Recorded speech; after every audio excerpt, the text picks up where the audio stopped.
Yeah. Oh, I was gonna say, Jason, you can get it through StreamYard here. Everything's recorded. I didn't know that. Good morning, people. Good morning, people. We're going to start our show now. So silence while we play the intro. I love this part.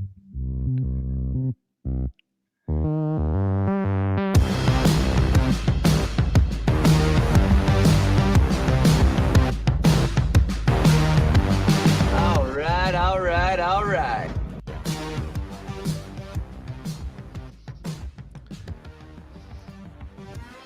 Good evening, fine people of the internets of all straight shapes and sizes, like crooked, whatever. I don't know, whatever's going on.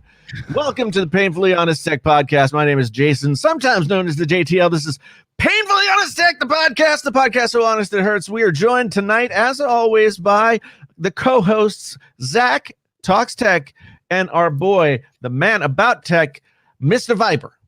Say hello, boys. Yes, science. This nerd, Lord have mercy. Yeah, Zach has figured out sound effects on his Stream Deck, and it's gonna be bad. Oh, it's gonna be great. Oh, so what are we talking about? What are we talking about here? Well, I guess I should say this show is live every Tuesday at 7 p.m. Central Time. That's 6 p.m. Eastern Standard Time, and I guess like 4 p.m., 5 p.m. Yeah, 5 p.m. Pacific Time, Mountain Time, 6. So anyway, if you want to see it live. You want to see it live, you can join us either on youtube.com/painfully honest tech every Tuesday or Twitch TV/painfully honest tech. So that's how you find us if you want to. If you're listening to this on audio, because I remembered to hit the record button this time, then welcome. We're doing this thing called the Painfully Honest Tech Podcast. And let's just get this out of the way. Did you guys know we still have a sponsor? Is it Audible? Audible. What did I say? Oh, did Jason break? Did Jason break? Oh, Jason frozen. Oh goodness. Jason's frozen. We lost the host. Oh no. Oh, the inmate got to run the asylum. Oh, he's back. There he is. Am I back? Okay. He's back. Our sponsor this evening, as always, is audible.com, the finest purveyor of audiobooks ever to grace the presence of the internet. You can get Audible books on your phone. You can get them on your Kindle. You can get them on your iPad. You can get them wherever they want to be and listen to them. And if you go to audibletrial.com/painfully honest tech, you can get a free month of Audible with one download of whatever book you want and 2 Audible originals, all for free, just for signing up. Don't have to keep the membership. Don't have to do anything. If you don't like it after you sign up, then you can just go. But I'm gonna recommend a book. I think that our friend Roberto Blake recommended 7 Habits of Highly Effective People. Effective people? Yeah, which I actually have as an audiobook that I haven't listened to yet. So yeah. You're coming through a little choppy there just in the visual. Your audio is fine. It's really weird. Very strange, because I'm like, you got that take on me thing going on. That's weird, because I'm like plugged into the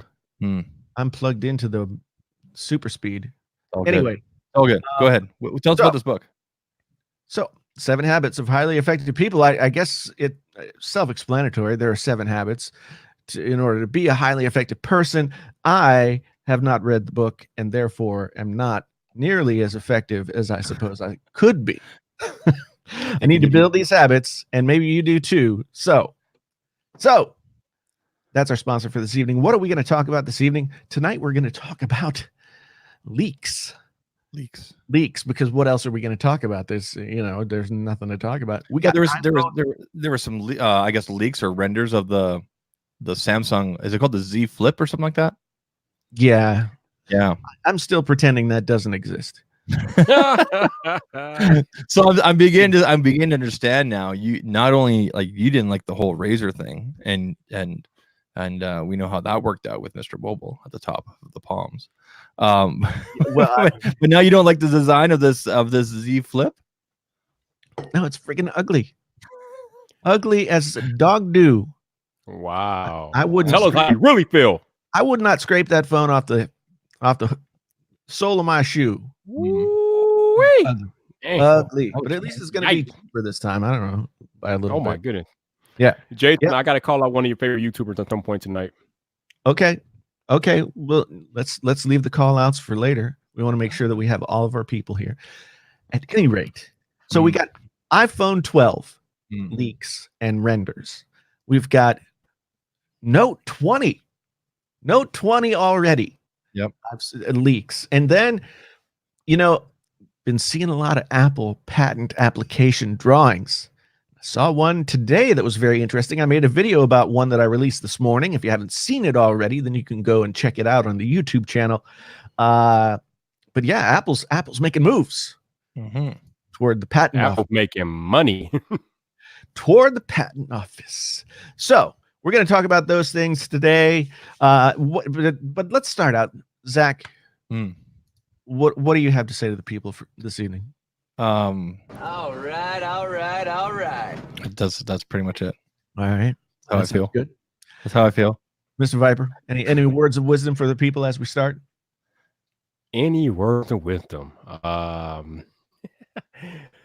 I hope you enjoyed your time off from hardcore tech, because February coming in. Once we cross into February, it is full bore right back in the tech season. So buckle up and get ready. Whew. I feel all greasy already. January is weird because like it's busy during that week during CES. It seems like everything is going on. And then you come back to reality like I did, like we all did, back to our studios, and it's just like, okay, all right. January is a harsh mistress. For me, I've been trying to like,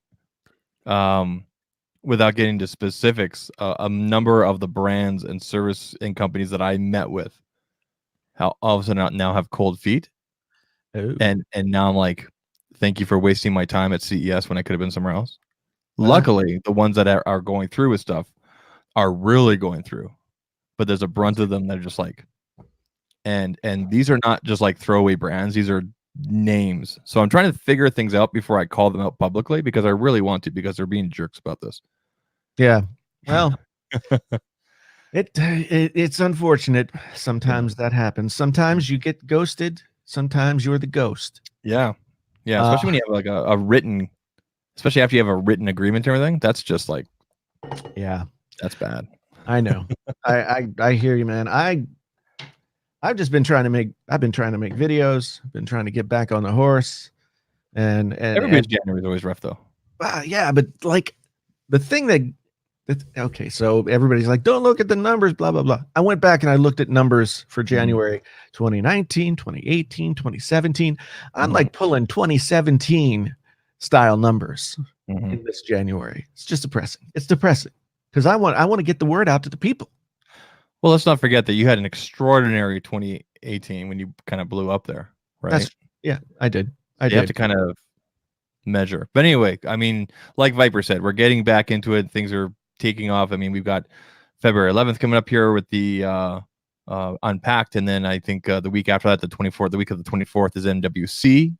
So that'll be like everybody else announcing stuff except for Apple, kind of thing, right? So yeah, we'll get more information about TCL's devices and things like that. So it'll be an Apple event in March. Yep. Already hear that we are going to probably see some new iPads. You know what I thought was interesting this week? Our friend Trenton Marshall, formerly Tankrant, is in the chat here. He did a video a couple of days ago about Filmic Pro.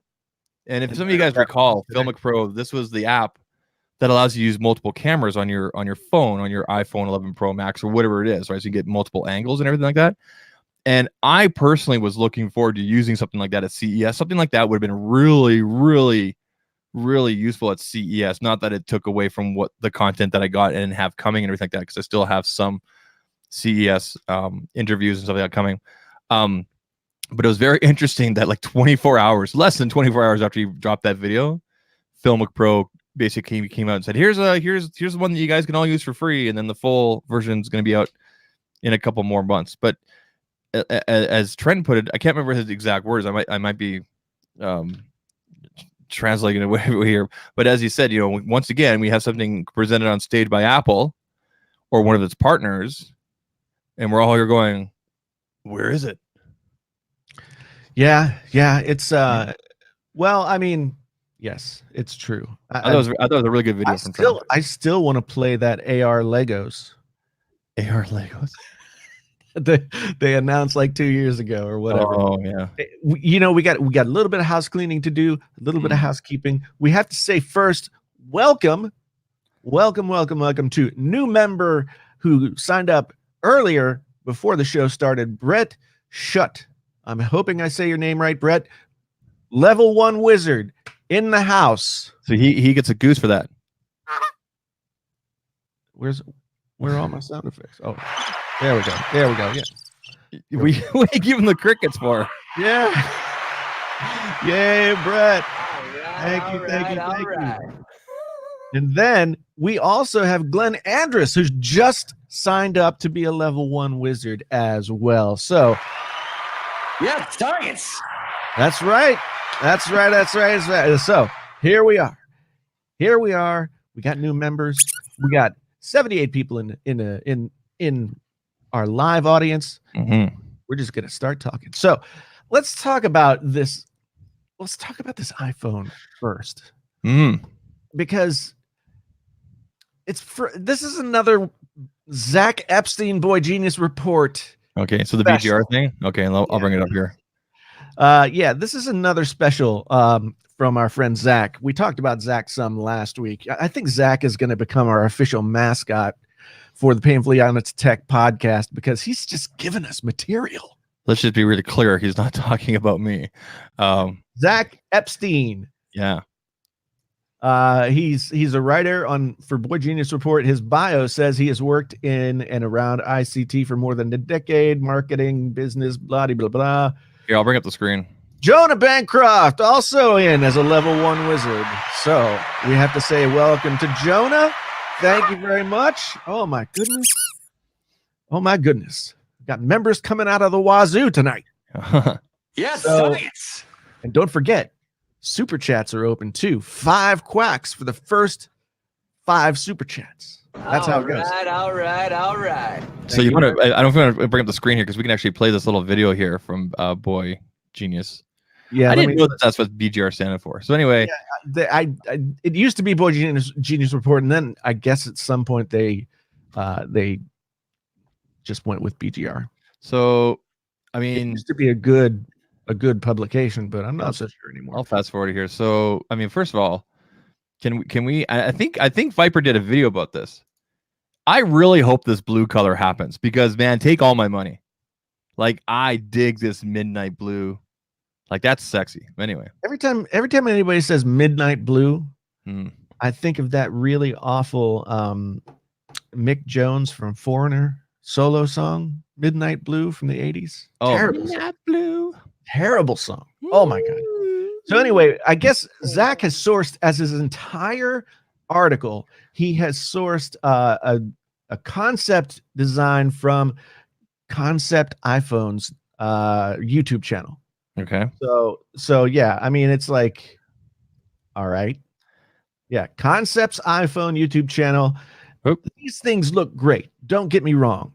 If this is the iPhone 12, then yeah, I mean, I don't care about the blue color. I don't care about the blue, but if this is the iPhone 12, I am excited.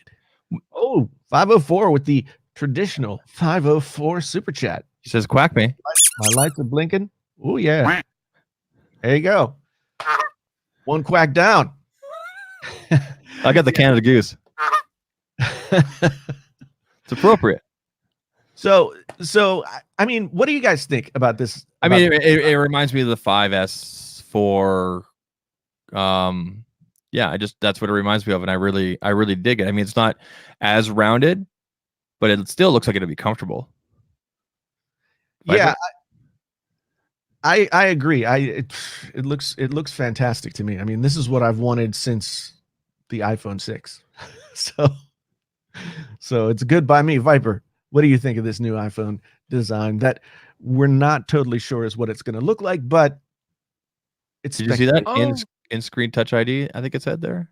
I'm looking at this, and I could have sworn I thought at the bottom of these iPhones did not have a lightning port. So I'm Yes, kind of that's confused. one thing that so this is a concept by this dude, okay, which doesn't mean that it's news. It means that it's the opposite of news. Mhm. It's just like what this guy thinks based on some things that he's seen and heard, or maybe what he wishes.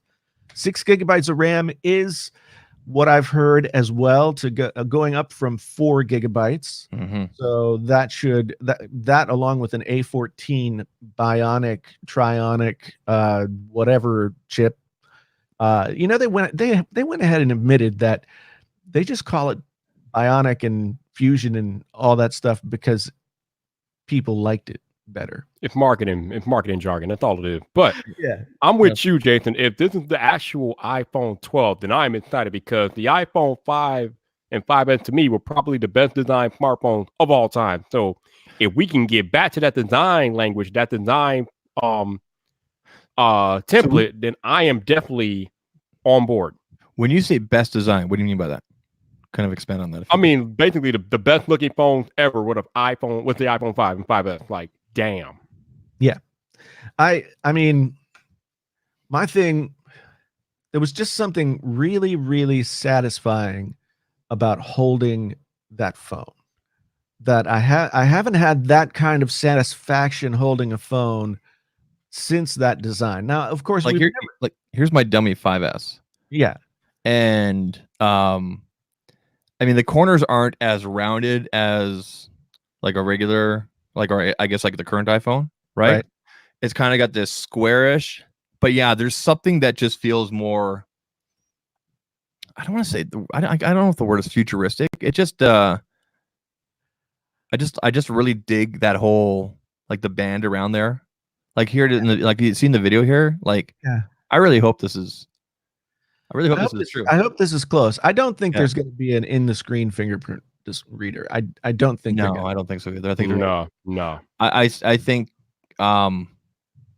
not even next year. However, though, because Face ID is like perfect almost. Yes, however, there is supposed to be a refreshed Face ID system coming on board. Well, that so would like be faster, or maybe faster, but hopefully it will work in multiple orientation, because right now on iPhones it only works in vertical orientation or portrait mode. Mm-hmm. But if you turn landscape, it will not work. So hopefully, if they are upgrading the Face ID system, it will work vertically and horizontally. Yeah, the iPad Pros. Well, yeah, the iPad works like that. Yeah. Yeah. So I'm hoping that they make it smaller, because another thing, if you look at this concept right here, no notch, small bezel at the top, but no notch. Well, yeah, that's another incorrect. There's definitely going to be a notch this year. So let me see if I can fast forward to like. No, where we they're can showing only the hope. screen. We can only hope. Okay, so Yep. if I go here, it'll flip. Okay, so we don't see it obviously, but we could see this. Definitely, it looks like it's smaller than usual. Yeah, it certainly is. And then further on in the video, it's they've got like a lit up screen as opposed right there background. Yeah. See? So it's like built into like the bezel almost.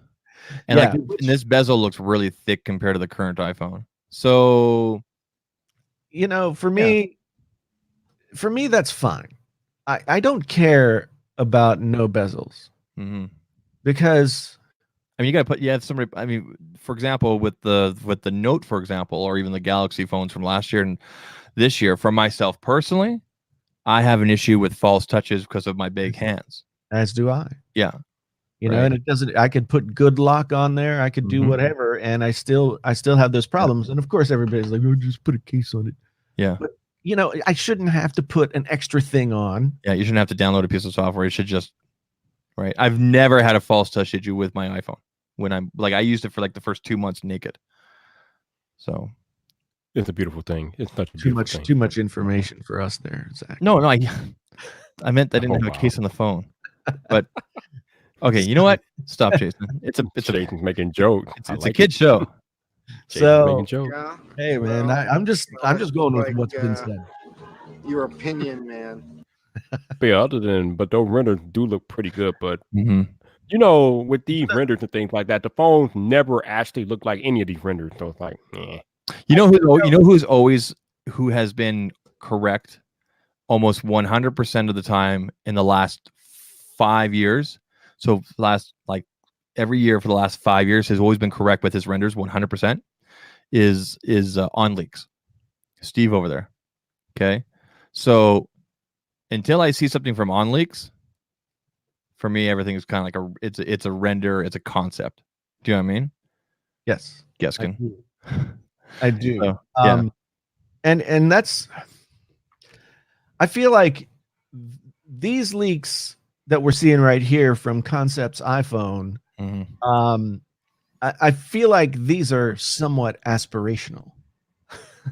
But Okay, but didn't Ming Chi Kuo say that it was going to look like this with the metal band going around, something that was a throwback to the iPhone 4 or 5? I think we're going to see this general design. Yeah. I just don't know that we're going to see a flush camera back or no notch or no ports, because like he's got this thing set up as portless as well, and I just don't think the world's ready for portless. Yeah. There's so much money in that in the accessory game, plus the licensing of like being iOS certified, for example. Right. So licensing of the Lightning thing makes them a crap ton of money. So yeah. I don't know. I mean, portless someday, but not this year. I'm gonna hold out hope that the bezel, like if they can put everything that they need in this retooled Face ID array in a small bezel like what we saw in that render. And for those of you who are listening out there and don't know what we're talking about, I'll put a link to this story in the show notes so that you can go and check out what these leaks look like. Sorry, I'll bring it back up there. I'll bring it back up there again so you can show. So here, I'll rewind that again so you can see. I'll pause it right there. Right. Yeah, that's significantly smaller than like if I look at my existing iPhone. Oh yeah. Yeah. Yeah, it's like it's way so I'm cautiously excited, if that's a thing. So that, you know, that's if I think that I'm excited for the iPhone just like I get excited for the iPhone every year. Jason, you should take a look at your Twitter. You know how you have your auto tweet thing when people become members? Yeah. John Prosser just sent me a screenshot. So here's your auto thing. Shout out to Glenn Andros. Thank you for becoming the member. And his YouTube thing is Trump 2020. Oh. So okay. Yeah. You might want to look at getting some filters or not automating that. Because I know how much you love the Trump. Hey man, I'm not saying anything. I'm glad Zach brought that up because now I get to call him out. So I better close this off. I'm curious, and I know the people are curious, because there's like 170, I think, I don't know about 160,000 of us in the FPT community, and we are all curious as to the whereabouts of Front Page Tech. Some of us were told that the show was supposed to return for season 8 yesterday, but apparently John and Brian didn't get the memo. So now I'm left to wonder, where is FPT? Do we need to put out an APV? Do we need a search party? Do I need to send some bigger YouTubers to investigate? I mean, I don't know what's going on, John Prosser. Let me know. Where are you at, bro? Where are you at? I think it's been long enough. He's been on Twitter here and there, so who knows? Yeah, he's been in and out, but the show has been dormant for over a month or almost a month or something like that. But where is the show at? It's a good question. I don't have answers for you, man. Don't have answers. $35,000. Oh yeah. Where's the show? But you guys, they're about to catch me because I'm going backwards. I'm going New backwards. seasons are hard, man. I've been going New seasons are- backwards. So Stop holding out on us, John. Stop holding out on us, bro. Let's go.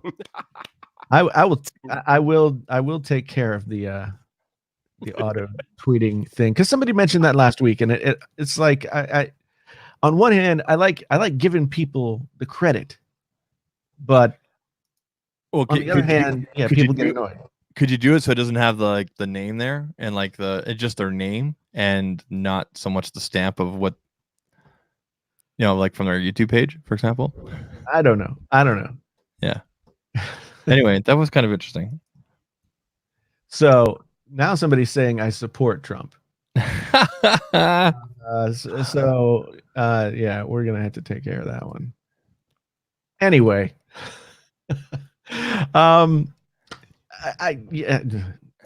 let's move on.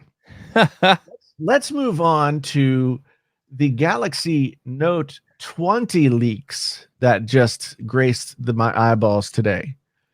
Mhm. Is this one from Tom's Guide? Yeah, this is from Tom's Guide. Mhm. A big body with a familiar design. That's what it says. I'm just reading what it says. I guess really all we have is a CAD drawing. That is a schematic of what the body itself will look like.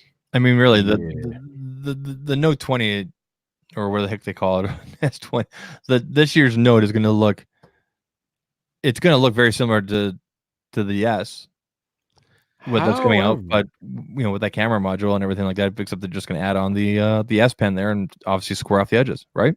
However, what this render or the CAD drawing doesn't take into account is that there are rumors that the successor to the Galaxy Fold will have S Pen support later this year, which means that the Galaxy Note and Galaxy Fold line could merge and become one. And my friend, fold together. It must buy. That will be literally must buy at that point. Yes. I don't. I mean, can you imagine what an S Pen would have done to the Galaxy Fold screen? See, that's the thing. It seems they have some work to do. I was super impressed with Lenovo's new foldable laptop tablet thingy because they reinforced the screen with several layers of different kinds of metal and other things, and it does have pen support, and you can't like scratch it or anything like that. And maybe Samsung has figured out something like that, but the Galaxy Fold, that I'm glad that they got it into the world and that it's not ripping people off. I'm glad that's happening. Mm-hmm. But I mean, so I thought this Z Flip was supposed to be the successor to the Fold. No. It's like a whole just another. It's whole different It's its own line. Yeah, it's all different category. Yeah, it's like. But the actual successor is supposed to be coming later this year, supposedly. Yeah. So I'll bring up this is the I know how much we love showing these right here, Jason. This is the Verge article. The Verge. The last word in everything. So I mean cool, right? In my opinion. I kind of dig that purple color. Yeah, I dig it. Snapdragon 865, blah, all the latest specs. 8 GB RAM, 256 internal, USB-C, micro SD, and I think that's it. That's just these two images, just this and that. They sent me a mock-up so I could use it on my channel. Who's that? Samsung. This is the Z Flip.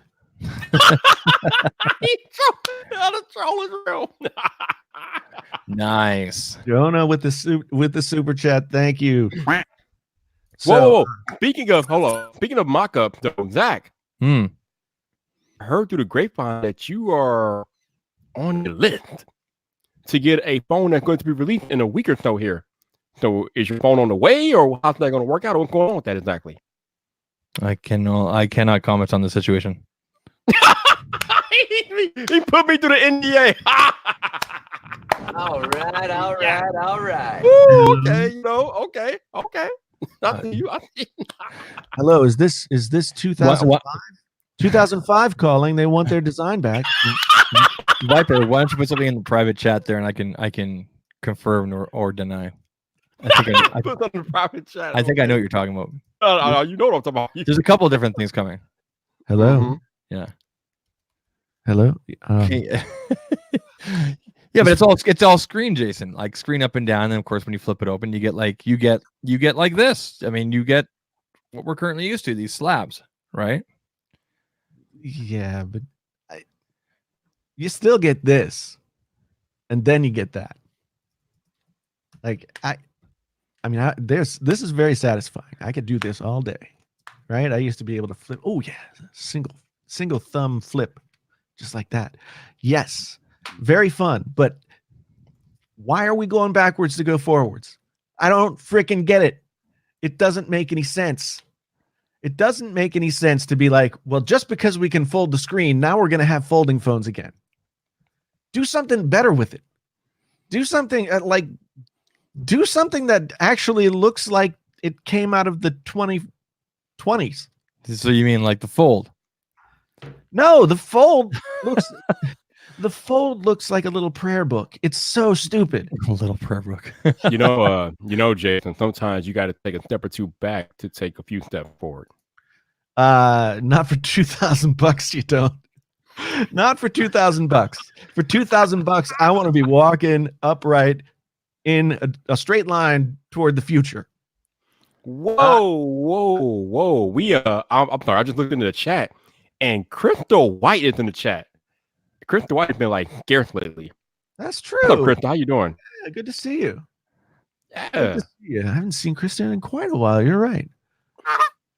So That's for her. So the Galaxy S20 is going to look like a bigger.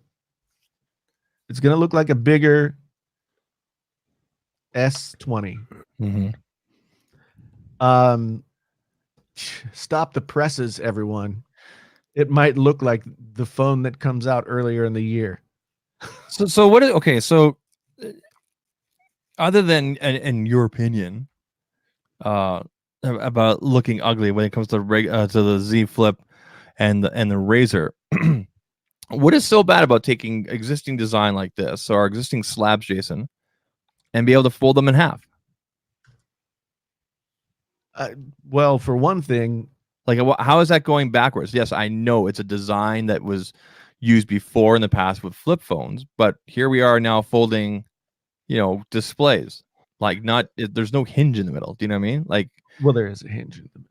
There is, but not physically that you can see on the front when you're using it. The point is, earlier this year, I went out and I got one of those Ridge wallets, and that thing it just takes everything. Wallbank, thank you for the $5.99 or the $4.99 super chat. My lights are thanking you as well. But here's the thing. Wait, I lost my train of thought. What was I saying? Ridge Wallet, yeah. Ridge Wallet. It's smaller. Mm-hmm. It still holds all the stuff. Mm-hmm. It doesn't fold over and make this bulky thing in my hip pocket. Like at first it's like everybody wants the thin phone. And then they're like, oh, we can fold it. So let's make a phone that's like 3/4 of an inch thick. It just doesn't make any sense to me. Yeah, I mean, right here, John is saying foldable phones don't solve any existing problem. They just add an extra step, burden the user with a lack of durability. 5 steps back. I don't disagree with that at all. But what's the existing problem?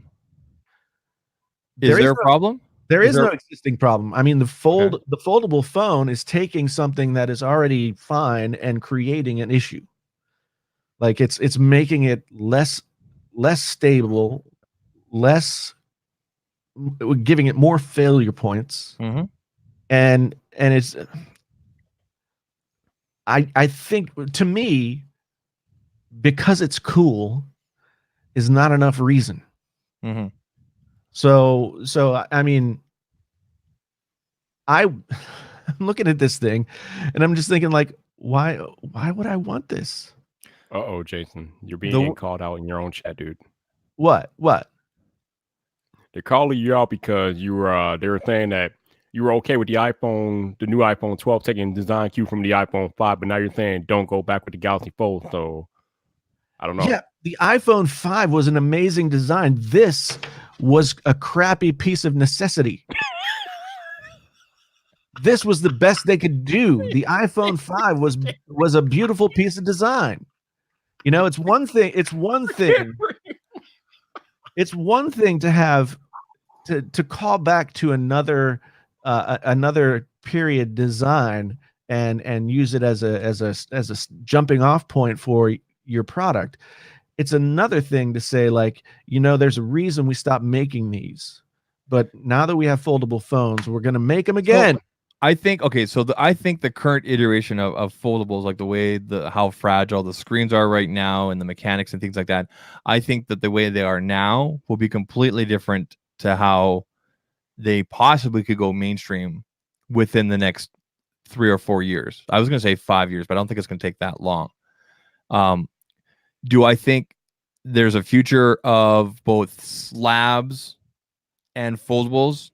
Yeah, I do. I think depending on, obviously costs and what people are looking for. I'm just saying that I personally like the idea that I can take something that's already this thin. I'm very happy with how thin this is, even how thin the iPhone is. If the iPhone's a little bit thicker, and be able to fold that in half, that's extraordinary. Now, like I said, in the current iteration with how fragile they are, you can use your, like we saw people with their fingertips and everything like that, and nails, whatever, destroying screens on the fold and everything like that. I don't think that'll be, how they will be in the next 3 or 4 years. I think they'll obviously be more durable and everything like that, so that the mainstream consumer can use them. Is it going backwards? I mean, yeah, I guess you could look at it like that, but I look at it as a way of protecting the screen, of reducing the size and just making it easier to carry around. As long as we can keep that thickness down, right? So, well, I mean, from a mass standpoint, it's not reducing anything. It's still the same amount of mass in a different shape. Yeah. So what I really think is that foldable phones are it's never about being foldable, because that's like taking an old iteration of a design and then folding it. So there's nothing really forward looking about that. But where I think foldable technology is gonna take off is when we lose the hard shell casing, and like that technology will be super valuable in having a phone that is malleable, that maybe like is an Apple Watch that's also your phone that slaps onto your wrist like that. I think there's a future for this folding technology with these OLED screens. I just don't have any interest in going back to a flip phone. So first of all, two things. One, Jason, we can all see your screen with the notification and stuff. Two, so I spoke with Mr. Who's the Boss, Aaron, at CES. Then when we were at the back there at the Anchor booth, and I asked him, you can see in the video there, I asked him, what was the one thing or two things that you've seen at CES that really kind of like blew you away? He had to think about it for a second, but he came back and he said, the day that he arrived, the concept phone from OnePlus, the whole idea of the glass being able to change colors, so to let light in or not, and he said in the video he feels that the future is not so much that concept, but the idea that you buy a phone and maybe now you can change the color of that phone or the way it looks because of that kind of technology, not necessarily hiding cameras. Like Well, that. So I thought that was very interesting that he brought that up. That is interesting, and I mean there were several displays of translucent OLED panels at CES as well. I think that when we get to that place where the electronics, there are many steps between where we are now. I mean, this is like stone. This is like stone tablets. This is like the first wheel. When we're going back to a foldable phone design. But when we get up to like the actual automobile with foldable phones, then it's going to be it's going to change the paradigm of what the phone is. But until then, or at least for the moment, there's nothing really interesting to me about a foldable phone. I mean, I've never had one in my possession to use on a regular basis, so maybe I'll get one this year, and maybe I'll change my mind. But I mean, when the whole idea of foldables was first talked about, like back in 2016, 2017, for me personally, that was my first thought. Taking something like this and folding it in half. I never even thought about like a fold, like a Galaxy Fold design, like a tablet design. Right. And it's cool and everything. Like I said, you can protect the screen.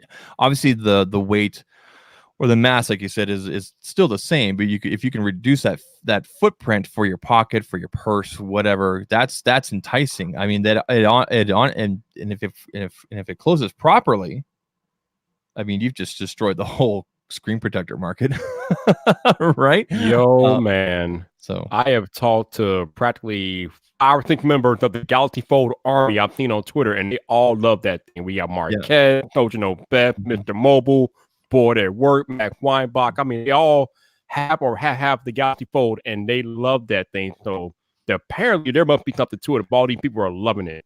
But they're freaking nerds. It just seems like they're freaking they're phone nerds. Of course they love it. It seems kind of backwards to me with the Fold, because it seems like unless you want to do anything, like, okay, so for example, yes, the Note's a big phone, but I can generally do everything that I need to do with it with one hand, with my thumb. Okay, yes, I have to slide things up and down here and there. Okay, but with the Fold, unless you're answering a quick text or answering a phone call on the outside or anything like that, from what I understand, everything you want to do on that device, you have to open up. Shout out to BMac. What's up?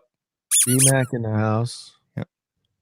Yeah, and that's the thing. Like, I know that Samsung has developed apps that will sort of bridge the gap between that front screen and the fully unfolded, but until like every app on the Android store has that functionality, it's gonna be like a half-assed experiment. I just think that foldables in general, whether it's this or a clamshell, I think it's going to be completely different. Not completely different, but what people will be buying in the mainstream in the next 3 or 4 years will be different than what we have right now. I just think it's really cool. Is it practical? No.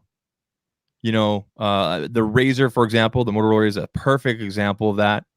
The Razr is like everything nostalgia callback, everything, take my money. But honestly, like the pre-orders there started on Sunday, and I was this close to pre-ordering, but I'm like, no, first of all, it's on Verizon. It will never work on a network up here. And two, the price that they're asking for the specs that are inside there, forget about it.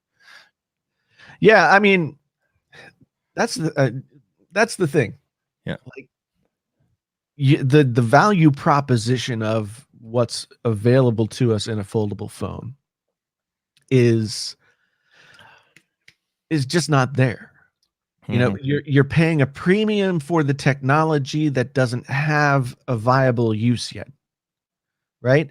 And then if you don't pay as much a premium for the technology, then you're paying for lesser spec devices. So yeah, it's going to be what, like $1,500 the Razr? It's like $1,300. Okay. Which I mean, given Samsung's new price structure for the S phones, that's not terrible, except for the fact that it's like a 600 or 700 series Qualcomm chip, and it has a tiny battery, and it's just, to me, the Razr is kind of like proof of concept, and I think they just want to see, how the masses possibly grab onto it. But I don't think people are going to be lining about the door to get a Razr. I really don't. I think not at this current price point, and not even on a contract. Like, it just doesn't. The appeal is not there. There will be the nerds. Mm-hmm.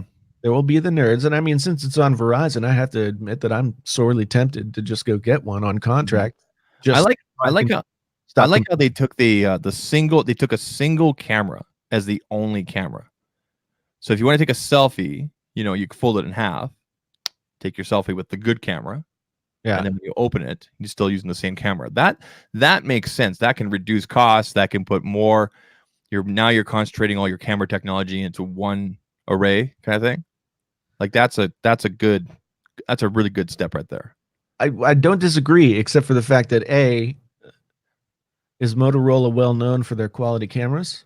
I don't know. I know a couple of people like Android Stud and things like that. They say they're good. Are you going to get the night mode type stuff that we get with the iPhone? Probably not.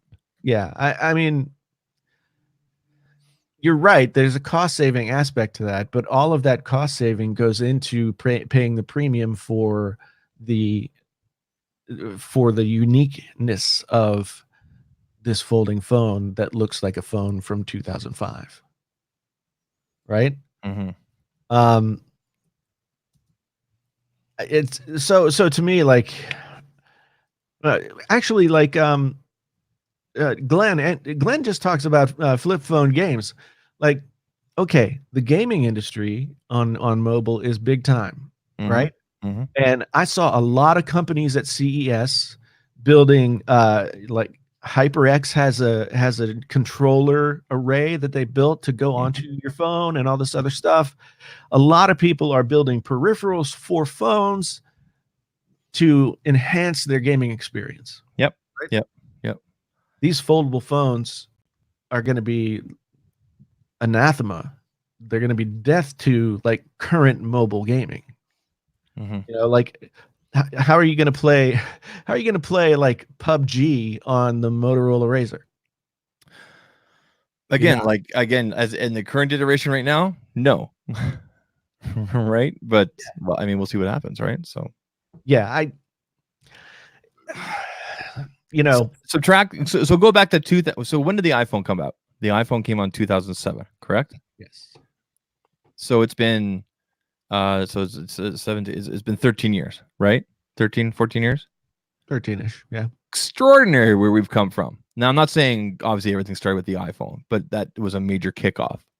Well, the iPhone, I mean, it's just extraordinary where we come. And when you kind of think about it, like not even 5 years ago were we talking about foldables, and then 3 years ago we started talking about it, and here we are. You can go out and buy a foldable. Like that just kind of when you kind of look at it like that, it kind of blows your mind. No, I agree. I agree that from just like the standpoint of look at what we can do. Mm-hmm. Yeah, it's cool, but is it practical right now? No, I completely agree. Yeah, completely. And right now, I mean, it not only is it not practical, but the designs themselves are just like, well, the Razr looks good because it's something that we're familiar with, and it was a good looking phone, and blah it's blah nostalgia. blah. Like for me, it seems like the nostalgia market, like cha-ching right now. I mean, I'm a perfect example of that. I bought the NES Classic, the Super NES Classic. I got the Genesis here. I got the PlayStation. I mean, I'm all about look what's back here. Yeah. Right. Take my money. No, I've got two more coming.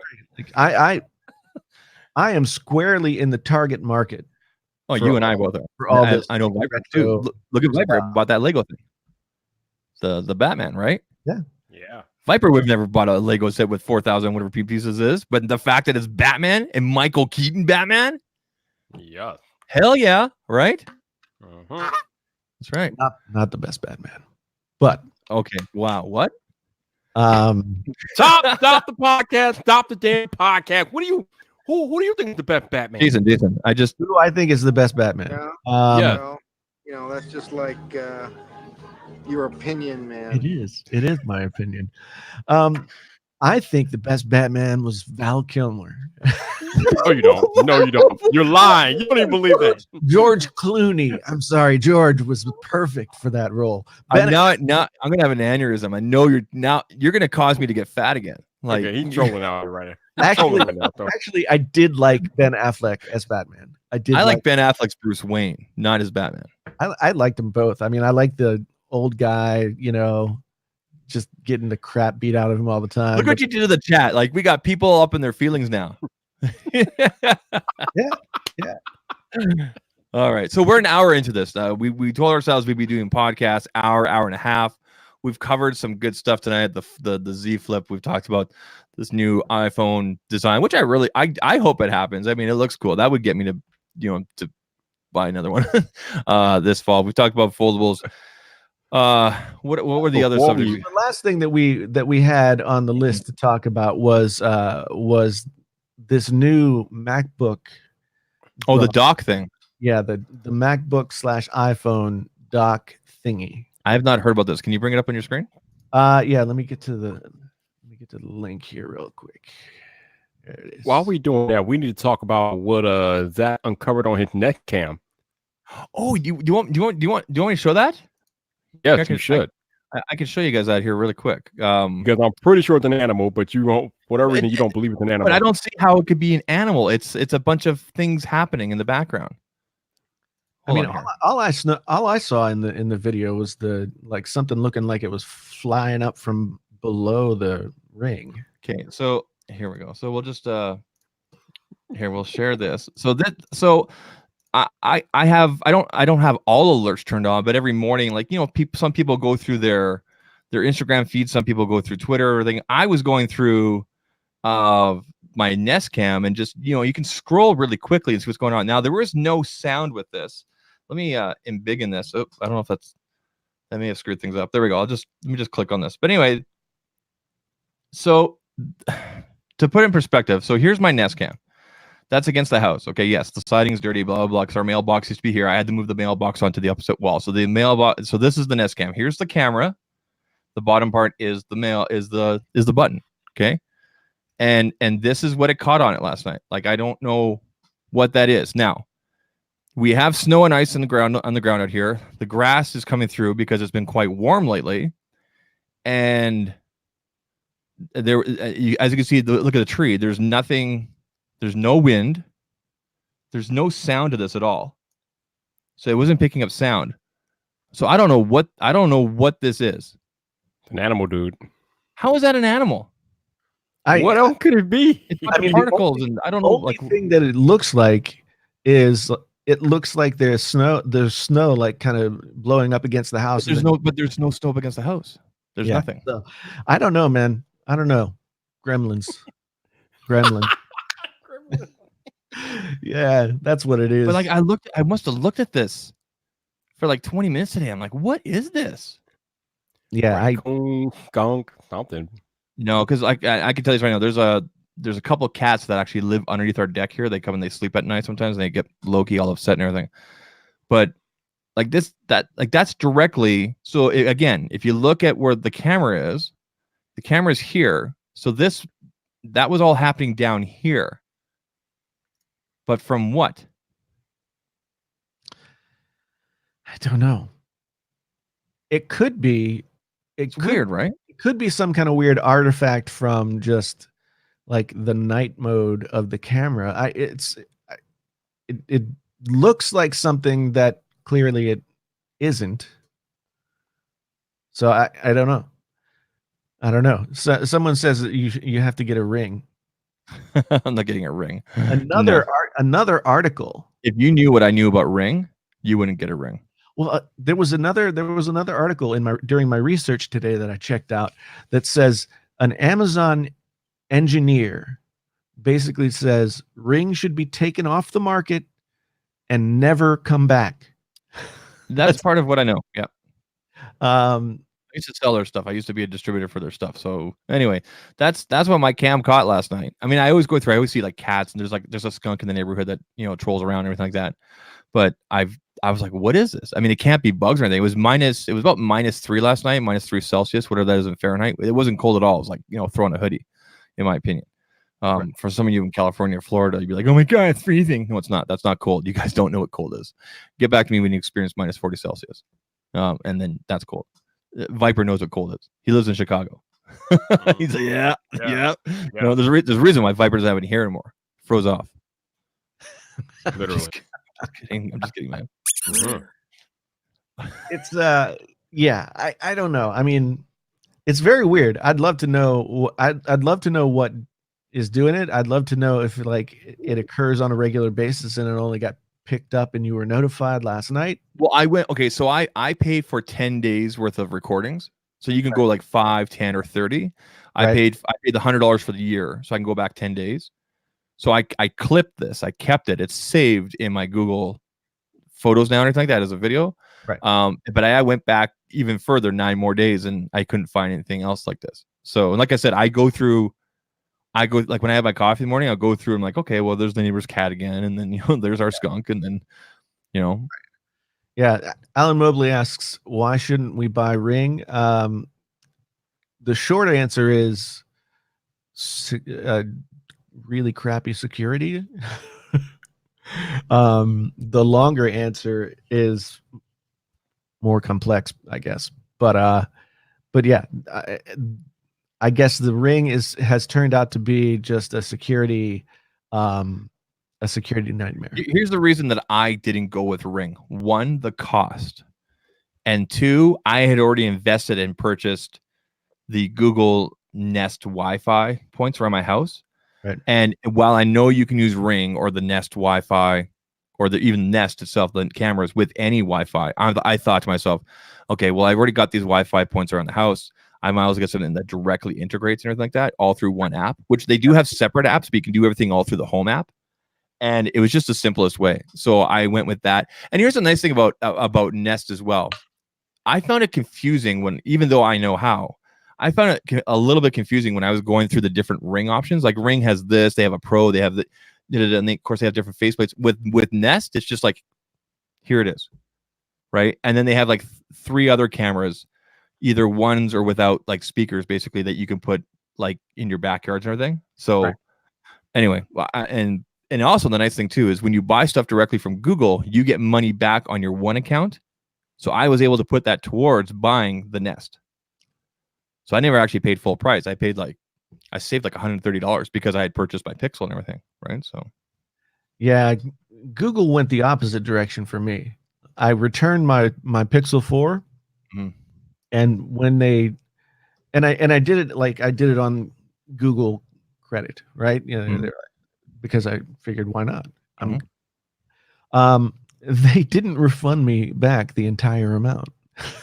Oh yeah, they took off the credit and left the credit there, right?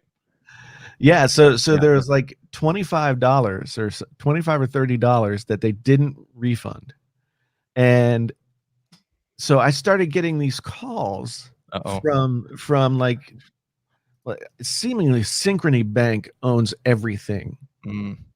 I just kept I was getting these calls and I'm like, why are they asking me about this? And finally I talked to him and I was just like, I returned the phone. I mean, if it was a restocking fee, it wasn't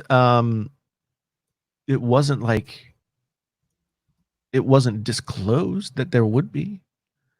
And what are they restocking? Their warehouse? I mean, I don't know. So I mean, so anyway. Question from the chat. Jake Wilson 7 says, "Yo, Jason, do you remember me?" Dun, dun, dun. Man, the name is super familiar, but I'm drawing a blank at the moment. Dun, dun, dun. Okay, so we're gonna talk about this Apple patent here real quick. Let's go through the MacBook. Yeah, go ahead and bring that up on the screen before we talked about my weird doorbell thing. Yeah. So here it is. Mm-hmm. Here it is. This is the new patent design that was submitted for a MacBook Pro. Mhm. And in the place of a trackpad, it shows an iPhone 5. Now, wasn't Razer going to do something like this? Razer they- had 2 years ago at CES, they had what they called Project Linda. That's what it was, Linda. Yeah. And it was a laptop Mhm. that the Razer phone docked into. Yeah. And became the trackpad. And so, I mean, Razer's pretty well known for like always having some kind of really cool vaporware at CES. And like this year, their vaporware was the computer that looked like an eGPU. Mhm. Like, I don't think we're ever going to see the computer that they're talking about. Like, Well, okay, so they delayed the Razer 3. They said there were, Razer 3. Like, we should have seen a Razer 3 phone in September or October last year, but we didn't. And I think my speculation is that I think they purposely delayed it so that they could do this for 2020. I don't know. I mean, I'd love it if they did. Yeah. Asus came to market with a laptop that had a screen where the trackpad is, and it had multi-functions. Like you could have it just as a trackpad, you could use it as like a media player, you could have a second screen down there, you could do a bunch of different things. And that's as close as I've seen to anything like this sort of screen as a trackpad thing. But like, this design is just really weird because that is clearly an iPhone 5. Well, I mean, that's what they use in the render, right? Yeah, but I mean, like, this iPhone is not going to go in there as so I mean, I say the same thing now that I said in the video about the ugly looking potential iMac. Mm-hmm. Apple registers tons and tons of these patent drawings, and the majority of them are never used. Yeah, sometimes a patent just happens to prevent, Right. or so that they can go back later on, or a lot of times patents are used to prevent the competition from doing something. Right. So no, you can't do that. We own the patent to it. Well, doesn't mean they actually have to release the product. I mean, I would love it if something like this came out. Mhm. Right. I mean, I'm the guy who bought the Motorola Atrix with the lap dock, Mhm. the $400 lap dock. This was in 2006, I think. Mhm. I mean, the Atrix was like a super OG Android phone from Motorola, and it had this dock where basically it had like an HDMI sort of port. You plug the thing in the back of the dock and then open the screen, and you've got like a laptop, but the phone wasn't powerful enough to actually run anything effectively. I think it's one of those things where it's like, okay, kind of cool. So like, I mean, if you could kind of picture like one of Razer's gaming laptops, the Razer Blade, for example. I know that Flossie Carter recently did a review saying it was his like go-to now for gaming machine or whatever. I mean, if someone's like kind of like, for example, all in on the Razer ecosystem, they've got, they got the Nari headphones or whatever, and they've got the laptop, they got the, they've got the phone because they're Razer nut, whatever kind of, they use Android, anything like that. If something like this were to come out, yeah, they would probably grab it, right? As long as it's kind of like proven, right? I would say I would buy this from Apple or from Razer or from whomever, as long as the power of the computer was in no way dependent upon the power of the phone. Like, I don't want something that is going to be just like a shell for the phone to go into, and then you can use the phone like a laptop. I mean, Samsung's probably the company that's most well positioned to do that because they have DeX. Yeah. But I mean, I would want it to be just like the phone goes in there and it adds functionality. But again, like every time that you change form factors on your phone, this laptop thingy is useless, right? Mhm. And one of Apple's claims to fame is the longevity of their products. You know, it's nothing to have a MacBook or an iMac or something like that for 4 and 5 years without suffering from any like slowdown in speed or anything like that. Yeah, my MacBook's coming up on, well, it'll be 3 years in May that I've had it. Yeah. And I'm extremely happy with it. I've got no need or desire to go out and get a 16-inch or anything like that. I was able to do everything I did at CES with it and everything like that. The nice thing about Apple products, like you said, Jason, is that while they all work together, they're not dependent on each other. So, for example, you can have a 3, 4, 5-year-old MacBook, but still go get a new iPhone, and they'll still all work together. Yeah. But you're not dependent on now. So the question is, for something like this, with this concept here, is the laptop or the phone going to be dependent on? Do you know what I mean? Both being current, right? Yeah, and that's where I worry about the Razer Lynda thing. Is that okay? If you want to use the Lynda laptop with their phone, do you have to have the latest version of the Razer? Yeah, see, that's the thing. Razer didn't change the form factor from Razer 1 to Razer 2, right? It was still the same form factor that just updated, upgraded internals. Mm-hmm. And if they keep doing that, I mean, I'm not 100% convinced that Razer's ever going to come out with another phone, because I think they just didn't sell enough. Mm-hmm. It's a great phone. It's still, you can get it on Amazon today for $350. Yep. Over the holidays, it was even cheaper than that. I like mine. It was like a glorified tablet, basically, but on a small form factor. It was great for watching videos and like consuming all sorts of media because of those front-facing speakers. It was glorious for that. Yeah, but I mean, ultimately, I sort of put this in the same category as like the foldable phone, where it's like you're solving a problem that doesn't exist. This would be cool, but why? Because you're right. I mean, all of these things connect together and do their thing. Like, without having to like dock inside of each other. Tech Fair you need. Yeah, that's I was just talking about the Atrix. I bought the Atrix and the lap dock and the whole deal, put out all that money, and it was garbage. But c'est la vie. Looking at, so this is kind of like a weird season for tech. I mean, we're scrounging for things to talk about, and it's nice to sort of spitball whether or not something like this could ever come from Apple. But it's just like the iMac design that I made the video about yesterday, where it's like a curved piece of glass with a wedge behind that. I mean, they make TVs like that now, so it's totally doable.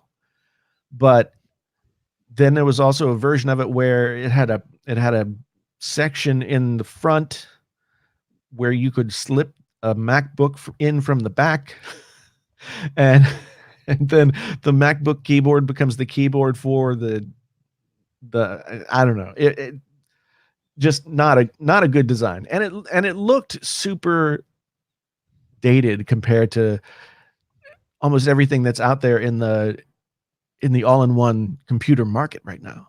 And the iMac still works. I mean, it still is a good-looking computer. It's still, as with like the previous iMac, it doesn't look old, right? Even though the design has been the same for over 10 years. Yeah. It doesn't look old. However,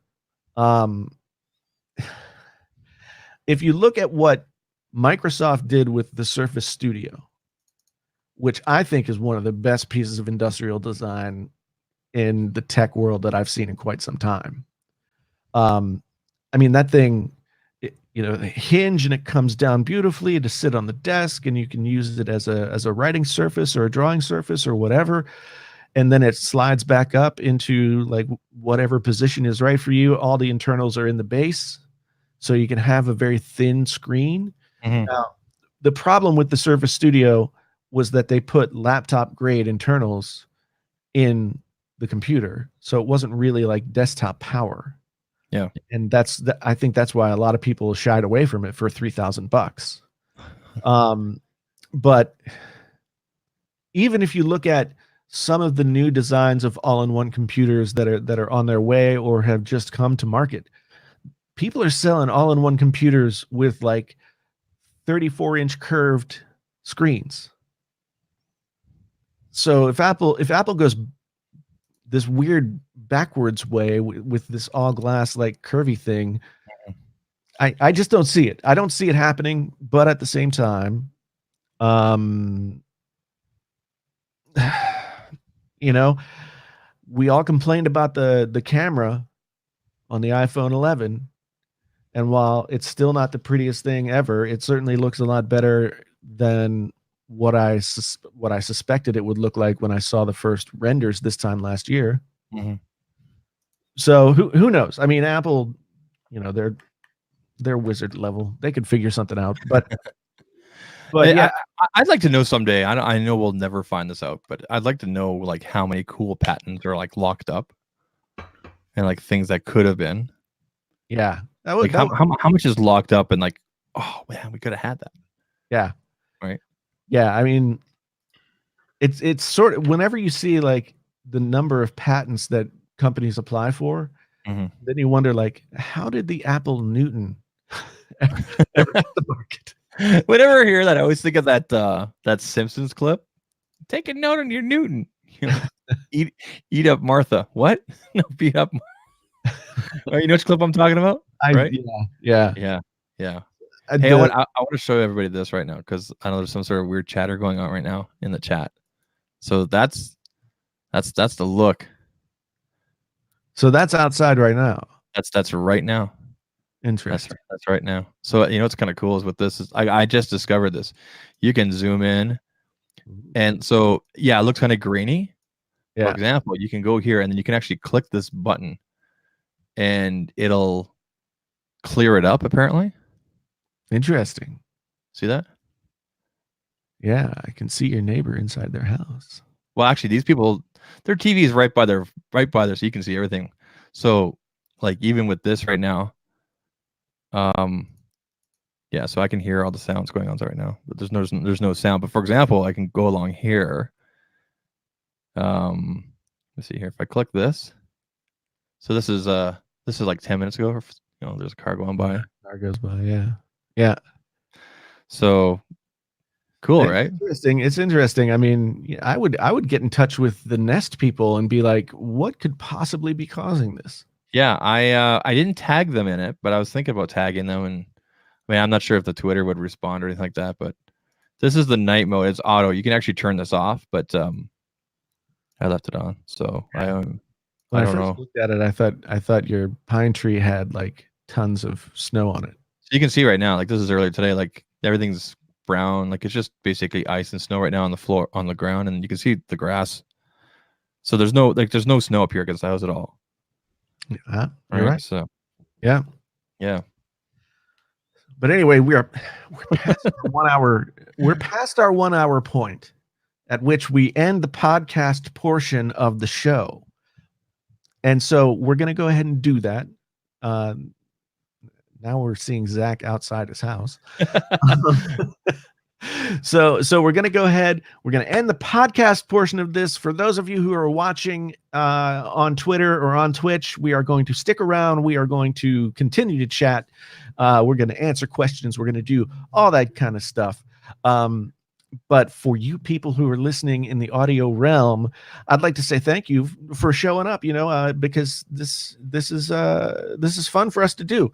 Thanks for listening. And if you want to come and join us on a Tuesday night, you are more than welcome to 7 p.m. on the YouTubes or on the Twitches. Mm-hmm. And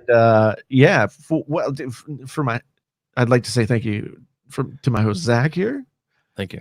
Thank you to my host, Viper. Yes, science. And for everybody else out there, once again, my name is Jason. And sometimes, way back in the day, I was known as the JTL. But now I'm not.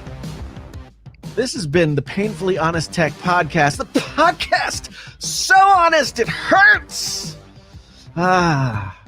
Until the next time, we're out. All right, all right, all right. Did you hit record tonight? I did. And Okay. I just turned it off. Because I know the last couple of weeks of podcasts have not been online. Yeah. I mean, there's a giant green record button right in front of me, and it turns red when it's recording. Like, I will take a photo so you guys can see. That's literally the only thing I can't do now with this piece of software. Viper, I think you should look and get into this piece of software because all you need is a Stream Deck, and then you're laughing. Like, that's the green button. So you forgot to press the big green record button the last couple of weeks. Yes. Jesus. So yeah, Oh. you know, You guys see what I'm working with here? Like, it's it's freaking amateur show time. This is the kitty hour. I'm just a bunch. We're all a bunch of amateurs. hey, side note, because I got the notification like while we were streaming. Viper, you got a pretty cool guest coming on tomorrow night. Vibe Drive. Oh, yeah. Yeah, You got a notification for that? Interesting. it's weird. I know I got it earlier today when you put it up, and then I got another notification while we were streaming, which is weird. Yeah, very weird. But Yeah. Brian Tong is coming to chat with me tomorrow night, so that's gonna be fun. Yeah, That's he was. cool. I hung out with him at the TCL party. He actually asked about you. Where's Viper? And I'm like, not here. He's holding down the fort back in Chicago. So Yeah. Yeah, it's that's good, man. You've been on a serious roll the got me. past week or so. Yeah, it's been kind of crazy. Like it's like the YouTube gods and like open up and like, all right, we're gonna make people available for now. I'm just born with it. Well, I mean, this is the right time of year, I guess, because there's nothing happening, so people have Right. more free time. I've broached the subject of having our friend Renee Ritchie on this show, you should. and I need to reach back out to him and say, hey, before things get crazy again, maybe come on the show. We'll talk some Apple. Well, you know what? You It's should. like it's 9:20 right now in Montreal. I'm not Yeah. sure what he's doing. Well, I want Yeah, to be able to plan it. You know? Okay. Yeah, I'm we gonna- should definitely have Renee on here. I'm going to be on somebody else's show later on this week. Who's that? So this guy Andy reached out to me. I'm gonna go to his channel here real quick. He has a YouTube channel called Popcorned Planet, and he does a show every Thursday where he gets people together and they argue about things. Nice. So like nerdy pop culture things. Awesome. So that's what I'm doing. On Like The Thursday. Last Jedi was a bad movie.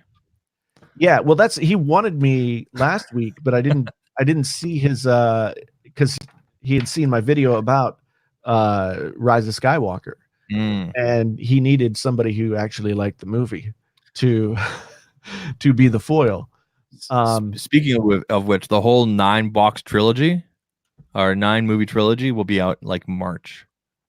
Nice. It's gonna be digital, this and that, HD, Blu-ray, blah blah blah blah blah. Very cool. So Jason, you will be happy to know that I today I picked up the Bose NT700. Oh yeah, Is that what you're wearing now? Yeah. That's what I'm wearing now. Yeah, yeah. You like him? I do. I am pleasantly surprised. The sound quality is better than I anticipated. You can go wired or wireless with those. Yep. Nice. Yeah, I was pretty impressed with them. Tell you this, diving into this whole true wireless world is very interesting. I'm not going as deep as like our friends GameSki and Jeff and Board at Work are, but it's been an interesting journey so far, and I'm definitely starting to hear like differences between like certain headphones or anything like that. I'll tell you this right now: between all the brands that I've tried right now, the brands that I currently have. Okay, so the brands that I currently have in my possession are Edifier, Razer, Samsung, and TCL. Out of those 4, the Galaxy Buds suck. It's just I've been saying that. yeah. No, for now that so long. now that I have something to compare against, and like they're not bad. It's just that like these are better. Yes. Speaking of the Galaxy Bud, there's apparently Galaxy Bud Plus coming with the new S20. Yes. And they didn't put a noise canceling in. No, the only difference is battery life and microphones. Apparently, that's the only difference. It's like, why? Yeah, that's like, why? why don't you just call them Galaxy Buds, and then advertise that there's some improved stuff. I have a feeling what they did is they took the existing whatever stock they had left over, cracked them open, replaced batteries. Here's some new packaging. Way to go. Samsung does that kind of stuff all the time. They recycle stuff all the time. They probably had warehouses full of these things, because if the renders and everything are correct, they look exactly like the existing buds. And like I said, these are not bad. It's just that compared to those other 3 brands, like even the TCLs, in my opinion, were definitely more comfortable, and in my opinion, sounded better. Yeah. So. Ultimately, like,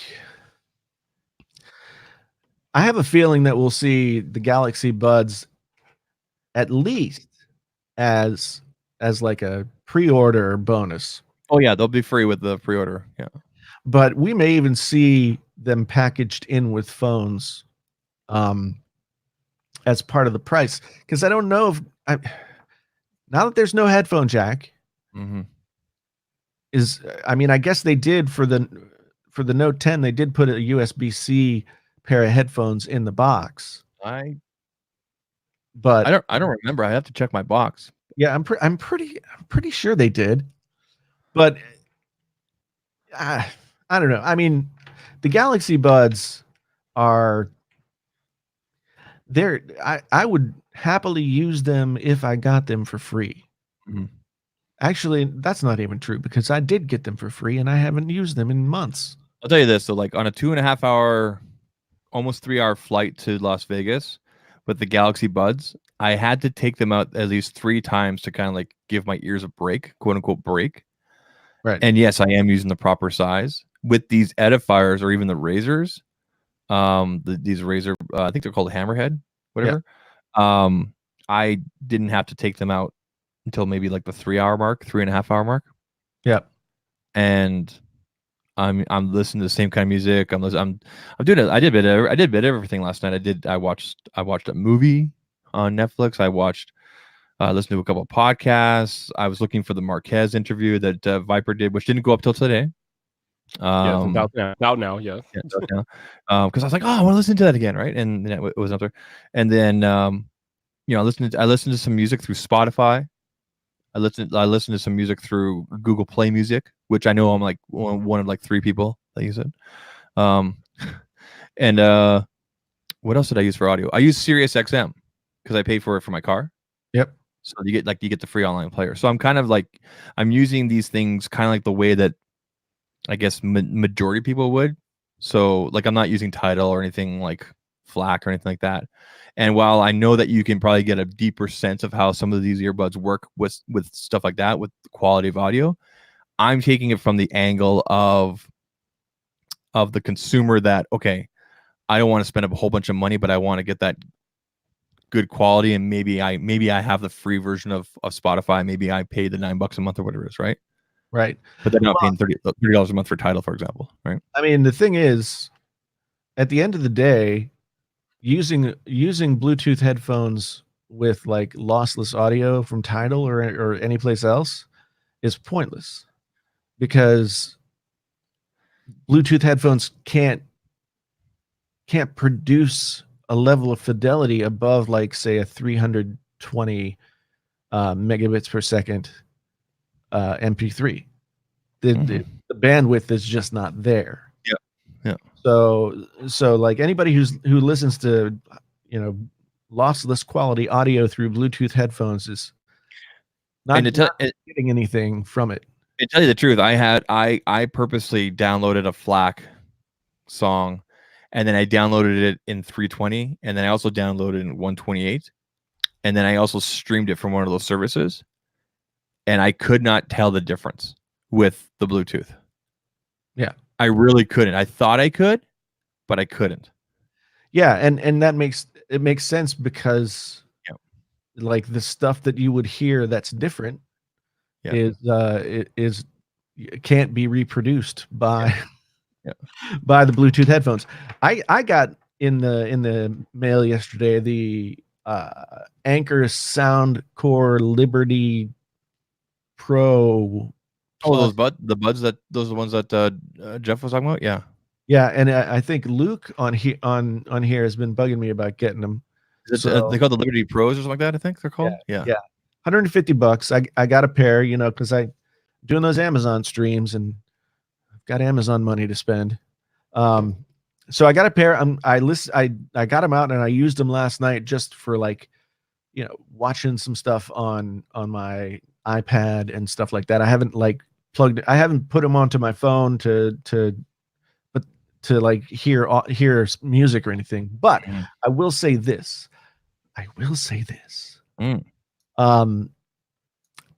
They are very comfortable. I mean, I thought the AirPod Pros are very comfortable. Mm-hmm. These things might be more comfortable than the AirPods Pro. Really? Yeah. And I didn't think they would be because they have those little silicone wings that go that flip into the back of your ear to really hold them there. Yeah. I have typically not liked that kind of design. It's always felt really awkward and kind of just not been very comfortable. Mm-hmm. But these, it was awesome. They felt great. So I need to try that. Did you buy them yourself or did Anchor send them to you? I bought them myself with my Amazon goods. There you go. There you go. BMAC knows all about those Amazon dollar bills. So I wanted to show you and Viper this really quick because I actually and BMAC's in the chat. I have him to thank for this. So because we sometimes talk about this after the podcast and everything in terms of audio and everything like that. So for the longest time I've owned the Stream Deck. So that's the Elgato Stream Deck. That's where you can put different sounds in this and that. Okay. Right. Here's the issue. When you're using something like StreamYard, for example, StreamYard only allows one input. You pick your mic, you pick your speakers, like how you want to hear. Right. And then where you go. Like it's pretty simple. It's pretty straightforward. Right. The thing is when you use something like Stream Deck or another input, StreamYard doesn't recognize that, at least not yet. It's not like OBS or anything like that, where you can have multiple inputs, for example. Okay. Right. With you, for example, Jason, you use the Rode Procaster, the Rodecaster Pro, which counts as just one Procaster. Yeah, sorry. The Rodecaster Pro with a Rode Procaster. So you use the Rodecaster Pro with a Procaster. That's correct. Wow, anyway.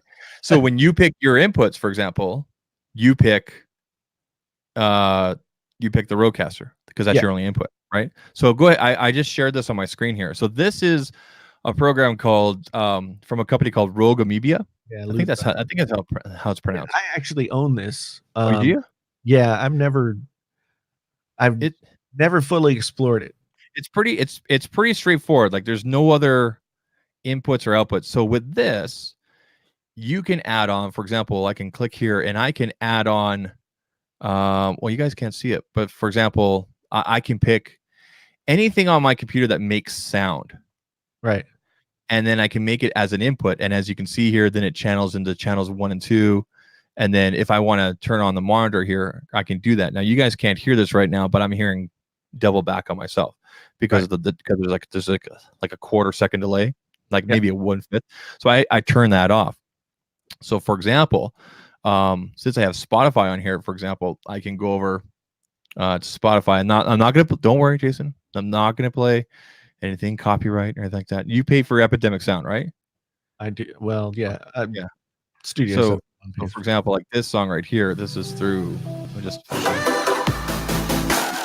that's through Spotify, right? Because that's an input, right? Same thing with the Stream Deck. So I put music and sound on the Stream Deck, like Yes, science. right. So that's how that's working. So in other words, I didn't have to, spend $800 on what you have. This is just a virtual version of what you have with the Rodecaster. Correct. So I bought the Stream Deck like 2 years ago because it was on for like ridiculous price, and I actually never really unboxed it or used it until now. So yeah, this Stream Deck, I didn't start using it until I had it. I think I got it when it first came out, and I used it a little bit here and there, but I never like fully worked it into my system, and I still have more to do in order to do that. But like, there's like an initial sort of, wow, this is gonna be hard, and then 2 years where you think about how you need to do it, and then eventually you do. But Loopback is really cool. I mean, the one thing I'm gonna show you my Stream Deck here. Go ahead. The one thing that's really frustrating about the Mac is that it only allows for one output. Yeah. Right. So you could use something like OBS or something, or Loopback or something like that. The PC doesn't have that limitation. So you can have like multiple sound sources going all over the place, which I sort of had forgotten exactly what the Rodecaster was doing for me, especially when using the Mac, because all these different sounds are being routed through the Rodecaster and then back out. Yeah. And so, yeah, the Rodecaster solves a problem that's been plaguing Mac users for. I wish the Rodecaster. I wish they would make a smaller version, because 4 outputs is kind of excessive, especially when you're just a single. If you're just like you and I, right, and we don't have people there physically with us. If you want to show I'm going to show the Stream Deck here really quick. So this is just a virtual of what so the physical Stream Deck looks just like this, like these images and like that, right? And it's really quite simple. Like, so for example, to put this sound piece in here, I literally just got the all right wave, All right. You just tell it where the file is, and then I took a screenshot from that part of the movie where he pulls up. By the way, those were Matthew McConaughey's first words on film in that movie. His first words on film were all right. Right. So, and then it just kind of became a thing, and then threw it on there, and then I see what you guys are seeing here virtually is what I see on the actual deck and everything. And then of course, you got your volume control here. Unfortunately, there's no levels or anything like that. But again, that's why I was told about Loopback, and again, I'll bring Loopback up here again. But yeah, just super easy. So if you're a creator and you're streaming and stuff like that, and you want a way to channel everything in and make it simple, let's say if you're using StreamYard or something like that, you can use this. And then they have other programs out there that they have one called Audio Hijack, which allows you to basically record any sound from any source on your computer. And then they've got a couple other editing programs, but I already had all those things through other things. So, so big thanks to BMac on that. And now I can do stuff like this. Big Mac. Did I say Big Mac? BMac. Sorry. You almost said Big Mac, which right? it's funny. Gosh, I'm sorry. Hey, we got a brand new member in the house. Retethered Tech is now a level 1 wizard. Thank you very much. Yeah, science. All right. Thank you for joining. All right. Tech Wizard Squad, as they say. There's BMac's new logo. Oh yeah. Excellent. So speaking of audio quality, all right. Neil Young needs to stop. Stop what? Stop breathing? Well, if that's what it takes, So, okay, if you don't know the history of Neil Young and his disdain for digital audio. Uh-huh. Basically, Neil Young has been on this campaign for years, like old man shaking fist at the sky, literally, about the poor quality that digital music offers the listener, right? Okay. And so he gave an interview on The Verge, I guess. He's got a new book coming out about just what I said. And on The Verge, he said that the MacBook Pro sounds like crap. It sounds like Fisher Price toy quality. Isn't that kind of ironic that he's there talking about and complaining about digital audio, yet he's on one of the biggest digital platforms in the world? I don't think Neil Young understands irony. That's so ironic. It's just what? I don't think he gets it. But the thing is, he doesn't understand how digital audio works, like recording digital audio. It's clear to me that he didn't quite understand, because he was like, yeah, well, I mean, you have to get another, if you want it to sound decent, you have to get an external DAC in order to get the decent sound. I'm like, yeah, that's how it works. I mean, nobody is like recording their record on the MacBook Pro microphone. Like, what the hell does he think is going on? Like, there's okay, so I kind of see where Neil's coming from. Like I have a record player right behind me. You can see it's Yeah, right, yeah. right. I got a record player. And I don't always listen to records, but I do it once in a while for the experience. It's just more convenient to me just to click and away we go, right? Well, see, the thing is, from a record, and this was his complaint. People aren't using tape. They're not using analog gear. They're using software instead, and that can't sound as good as tape. And so everybody should still use tape, because that's what sounds the best. Mm-hmm. I have made records on 2-inch 24 track tape, 16 track 1-inch tape. I have recorded records on all of the mediums through some of the best gear in the world. Mm-hmm. I've also made several records, quote unquote, in the box with, digital interface and recording that way. To say that tape can sound good is basically saying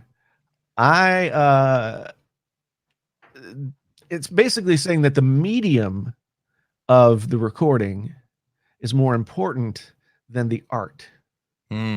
Like, people learned how to use tape machines. They learned how to overdrive preamps on old analog boards. They learned how to get really good sound out of that stuff. Mm-hmm. But it was limited, and they learned it, and they used it in all of these creative ways to get different sounds. There's nothing different about recording digitally. When you're talking about, using samples or whatever, it's not tape versus computer. You're doing the same thing. You're just doing it with different tools. So I was, I don't know if you guys remember, 5 years ago, Neil Young put out the Pono audio player. Who put it out? Sorry. Neil Young put out the Pono audio player. Let me look it up. Don't recall. Was it like a new type of media? Like, well, all right. Here's the article. Greg, is that true? That Billie Eilish recorded her Grammy Award songs in her bedroom with her Mac? Is that true? It is true. Yes. No, whatever. I mean, that to me is a testament to exactly how much we have at our fingertips. It's such terrible music too. I like Billie Eilish. Do you really? Yeah. I mean, my daughter's way into her stuff, but I listened to a station on Sirius XM called Alt Nation, and I love everything they play on there except for Billie Eilish. When she comes on, I turn on Lithium. I'm just like done. I don't know. I like it. It's not on my most played albums list or anything, but when I hear it, I'm like, okay, it's cool. Wow, BMAC, Billie's a legend. Jesus. But she did make her record at home with quote unquote prosumer gear. And I saw that Podcastage tweeted out that, it was a big deal for somebody like to have made a home recorded record and win 5 Grammys. I mean, whether or not you believe the Grammys are anything to shout about at all, which It's not. It's a bunch of virtual really signaling and patting each other on the back. So yeah, but still, it's a barometer. It's a benchmark. So this is Neil Young with his Pono player. Yeah. Okay, he released this thing. He figured out like a whole new kind of lossless audio, and then a player to play it with, and then a digital store for buying of the stuff. And it failed. And it failed spectacularly. It right, looks like right there with the Zune. it didn't even do as well as the Zune. I love the Zune. It looks like a Zune. But it's triangular. It looks like a giant like half Toblerone bar. And so he went on this crusade to be like, I'm going to make digital music sound great. Mhm. And now he says, so this is the interview.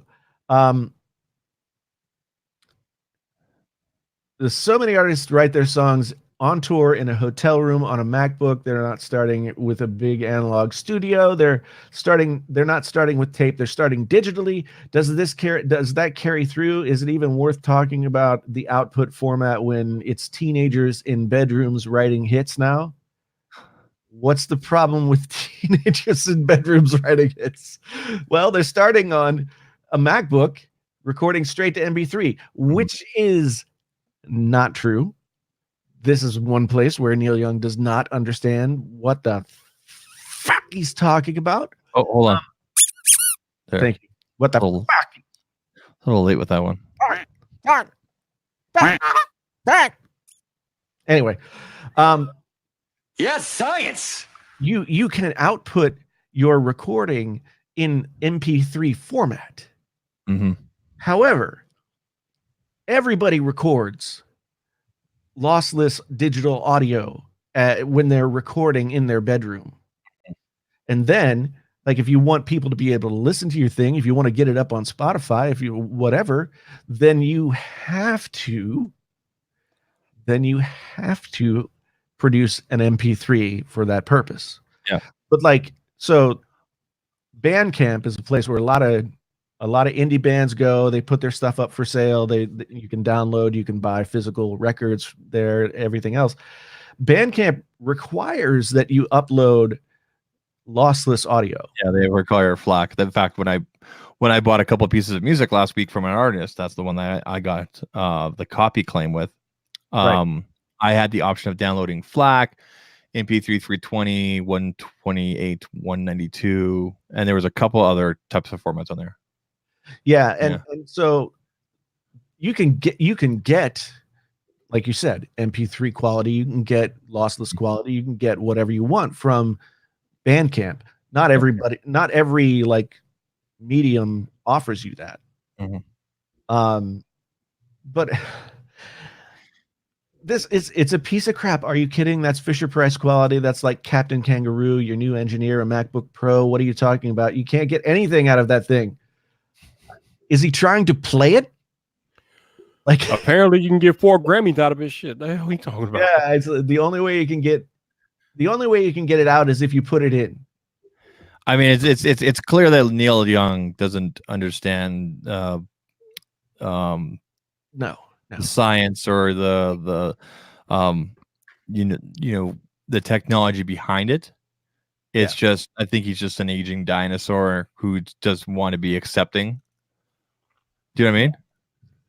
Yeah, it's kind of like people that can't accept that there's no headphone jack, or they just don't like foldables. I mean, I don't know anybody that's like that, but I mean, there's people like that. Right? I realize that I myself have my shake my fist at the sky moments, and the headphone jack is important because it's the only way to deliver high quality audio at this moment for casual listening.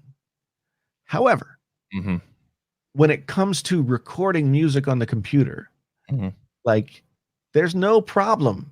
There's no issue whatsoever. You can spend thousands upon thousands of dollars on gear that will be as great as you ever could get in any other era. Yeah. Um, I mean, I guess my question for I would ask, okay, so here's kind of, well, here's a true story. For example, like my folks were over just before they went down to Phoenix there for the winter and everything, and I was showing them how I could say, hey noodle, turn the lights on, whatever, or whatever. And my dad's like, oh, is it so hard for you to get up and flick the switch? And I said, well, then, Dad, how come you guys invented electricity? Why don't you guys keep on using your torches and your candles, oil lamps, right? And he's like, okay, touche. whale shortage. He's like, okay, touche. And I'm like, right. So there's nothing wrong with advancement and everything like that. I guess my question for Neil Young would be, you're accepting of electric guitars. Why didn't you just stick with acoustic? Because the electric guitar goes through tubes. Yeah. And like, do you know what I mean? Like, so it just seems like to me that he just, I hate to use that analogy, just, because I like Neil Young's music. I don't agree with his politics or anything like that, because he's apparently believes that we should all live in huts and not use gas. But I just think he's just an aging dinosaur he's obviously around a lot of yes people. Otherwise, he would have probably learned to accept and understand that, okay, there's nothing wrong with digital audio and everything like that, as long as it's done in certain formats and certain checks and balances are put in place, right? So, well, I mean, at the end of the day, the most important piece of gear that any musician has at their disposal when making a record are the two things that are stuck to the side of their head. mm-hmm. Some people call them ears. I call them ears. If you train your ears and you learn to trust your ears and what they're talking about, then it doesn't matter what the medium is. Mm-hmm. Like your ears are the most important tool. So it frustrates me because Neil Young is a smart guy. Obviously, he should understand this. At least he should understand it, at least in like a conceptual way before shooting his mouth off. But he doesn't. Somebody told me I should make a video about this. I don't know if that's a video that would get any views. I think, considering your audience, there'd be a segment that would understand, who Neil Young is. But I think with majority be going, what? He's not that young. Is that the guy from Oasis? That's his name, you dard, right? So yeah. Oh man, Oasis is even like a dated reference now. Makes me sad. Isn't it weird that, like, when people say, oh, people, like, I always talk about, whenever I think about music from the 90s, I always think, oh, that was like 10 years ago. No. That was a long time ago. It was like over 20 years ago now. Right? Yeah, I know. Right? Oh. Jeff asked if I got the drop pandas. No, I haven't gotten them yet. They will be made to me soon. I have made a request. Are they sending you some? The drop, which used to be Mass Drop, now has like a set of wireless headphones that have THX certification, and supposedly they're really good. So I'm looking forward to checking them out. I still have to do a review of my Hi-Fi-Man HE4XXs, which I got from the drop, and they are very nice. Very nice. They're planar magnetic headphones. Cool. And those require a certain amount of power to really get everything out of it. And I haven't found the power source quite yet. My LG V50 should be fine, but more experimentation is needed. That's what I'm saying. Viper, what's going on, man? Oh, not much. Just been back here chilling, listening to all the convo about some dude who doesn't know what he's talking about. I mean, this things happen a lot. So, I mean, I don't know. Are you a Billie Eilish fan? I have never listened to any of her music before. Mhm. You've never Um, listened to Billie Eilish, but you Mm. love that like bug-eyed British dude. What's his name? What? What bug-eyed British dude? There's a few of them, Jason. Which one are you talking about? The one that makes all the songs that sound like they're from Disney musicals. Ed Sheeran. Yes, Ed Sheeran is awesome. Ugh, God. What you got against Ed Sheeran? No, then is he the one that he was in Game of Thrones? Yes. Yes, he was. He had a They should have killed him in that episode. Oh Lord. That would have been Yeah, awesome. he had a little cameo in Game of Thrones. The best thing, I don't know if people out there have seen the movie that came out last year called Yesterday. It's about this guy who, like, there's some kind of global event that causes everybody but this one dude to forget who the Beatles are. And so he knows who the Beatles are, and he becomes famous by pretending he wrote the Beatles songs, right? And he like opens up for Ed Sheeran one night, and they're back in the green room. They're talking. They're like, "Oh, let's have a songwriting contest." And, both of us will go back to a separate room, and we'll write something. We'll come out. We'll see who does the best. And they come back out, and I think that he did like "Let It Be," and Ed Sheeran did something that sounded like Ed Sheeran. Something that sounded like Ed Sheeran. And Ed Sheeran was just like, "Okay, you win." So the thing about Ed Sheeran is that you could basically like sing any of his lyrics to any of his songs. It's paint by numbers. It's like it's got the same rhythmy thing. It sounds like it's from a Disney musical. Everything sounds like it should be in The Lion King. For Christ's sake, Lion King's available now on Disney Plus. Oh Lord. The awful remake. So we got to Live pour one action. out for one of my favorite shows that is ending tonight. I haven't watched it in over a year, but tonight show? they're having their series finale. Arrow, man. I don't know if you guys are big into the CW universe, but Arrow was my favorite show in the CW, and it's coming to an end tonight. Kind of sad. I watched the first couple of seasons of Arrow. My wife actually has an Arrow T-shirt. Ooh. But yeah, I haven't watched it in a few years now. So, and now I'm like, I see all of this like DC television universe stuff, and I'm like, that seems like a lot to catch up on. Oh yeah, they got a lot of stuff going on. Yeah. So I haven't dove in to that. So, but yeah, Arrow was really good. I mean, surprisingly good. Flash was pretty good as well. Mm-hmm. So I don't know. I mean, it's no Batman. But That's true. That is true. Was there a Batman series? There wasn't a Batman CW, was there? no, now Okay. there's like There's a Batwoman. Batwoman. Okay, yeah, that's the one with that Rose chick, right? Yeah. And Mhm. I haven't seen it. All I know is that when it started, everybody was like, "This is epically bad." It's I alright. haven't watched it either. It just doesn't appeal. I'm not sure why, but yeah. But yeah, nothing like Batman. Yeah, even Superman. Am I the only one who really liked the Henry Cavill Superman movies? I mean- liked them, like Man of Steel. Yeah, I love I, that. I liked it. That movie was like, wow, this shit's getting real. I mean, people were getting killed. Yeah, like he what? Okay, Yeah. my lights just turned on. That's really weird. I liked it, Man of Steel, and then what was the sequel technically? Batman versus Superman, Yeah, Batman right. v Superman. Yeah. I even like that movie. which was terrible.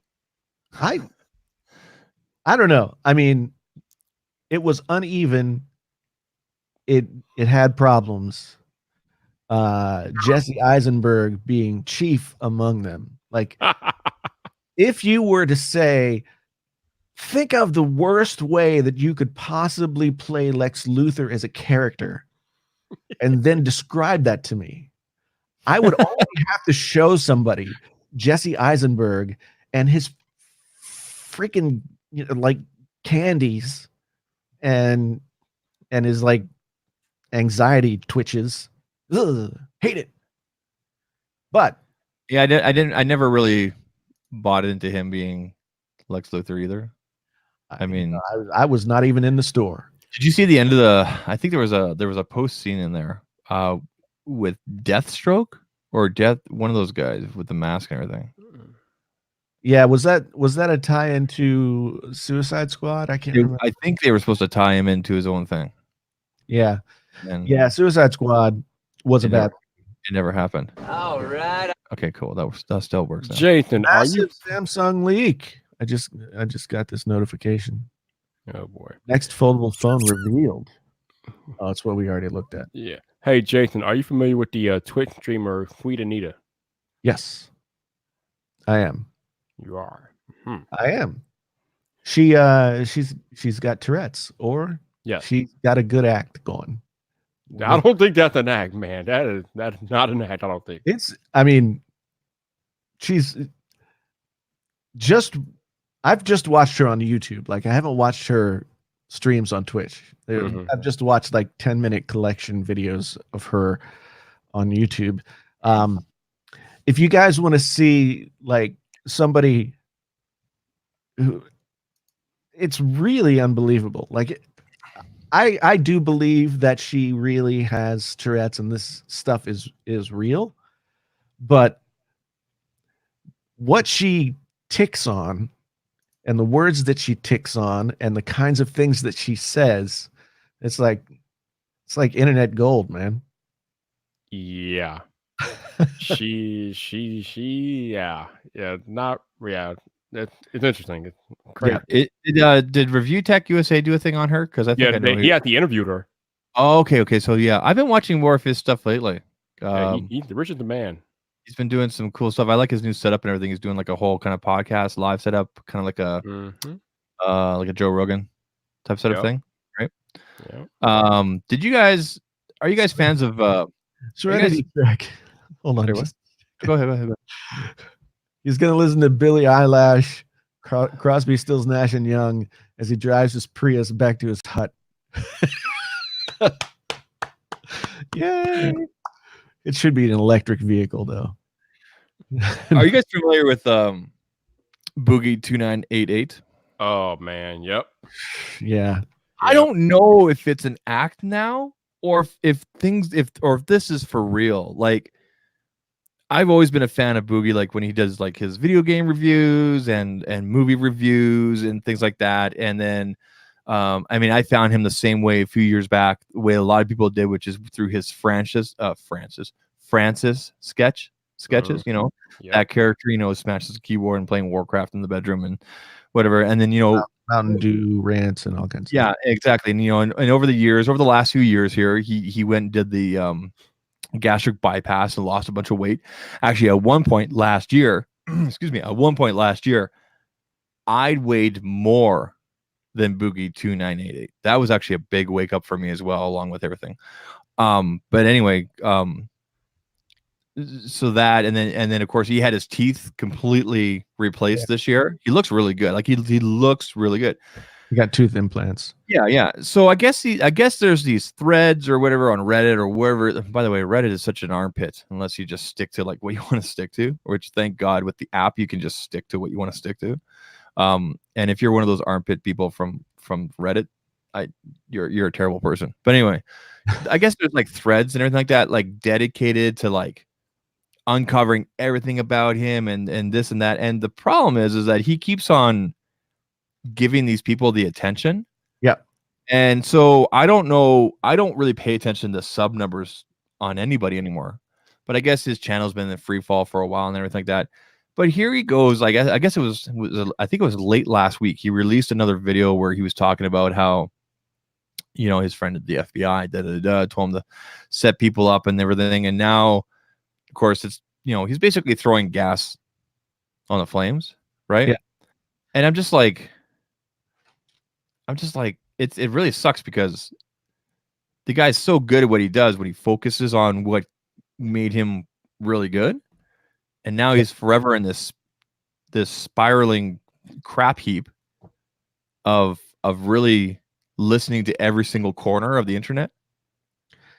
Yeah. It's a shame because I like Boogie a lot. I think he's really good. I think he has a kind heart. Is he without faults? Absolutely not. He does a version of what I do, which is like, and knowing some of his history, knowing some of my history, like he comes by these issues honestly, in the sense that like he had a very difficult childhood growing up. He had lots of different issues. So whenever he finds himself challenged or feels like he's being unfairly judged, he reacts instead of just being quiet. Yeah. For me, like today, I was like, oh my god, my YouTube channel is sucking. Like I should just shut up. I should just shut up and not say anything. Yeah. And I know that, but sometimes I just feel so like alone that I need to reach out and like connect with people. I do know that it's like super annoying to the people that I connect with when I do, but that's what Boogie does. He gets into this feedback loop where this stuff is coming at him, and then he feeds it, and then it comes back stronger, and it keeps going. I mean, I guess the big drama last week was he said that he was swatted twice last year, but it was a lie. Yeah, no, he apparently said that in order to try to catch people or try to out them. And the thing is, these people are all, just sitting in their mother's basements or their own basements or whatever it is. And, because the anonymity of the internet, like you're never going to solve it, bro. Like, and if you keep on throwing gas on the fire. Yeah. Right? I mean, the problem is like, and I feel it too, because when I was getting a lot of negative feedback on the channel, it definitely impacted the way that I thought about and approached what I was doing. Even though I could like sit there and think to myself, just keep doing what you're doing, don't let the noise influence your output. This is just part of what it is. Yeah. I know this intellectually, but in my mind, I'm still like trying to adjust. Yeah. And I, in some ways, I think it was a good thing because I didn't want to just be like the guy who shakes his fist at the sky about Apple. Right?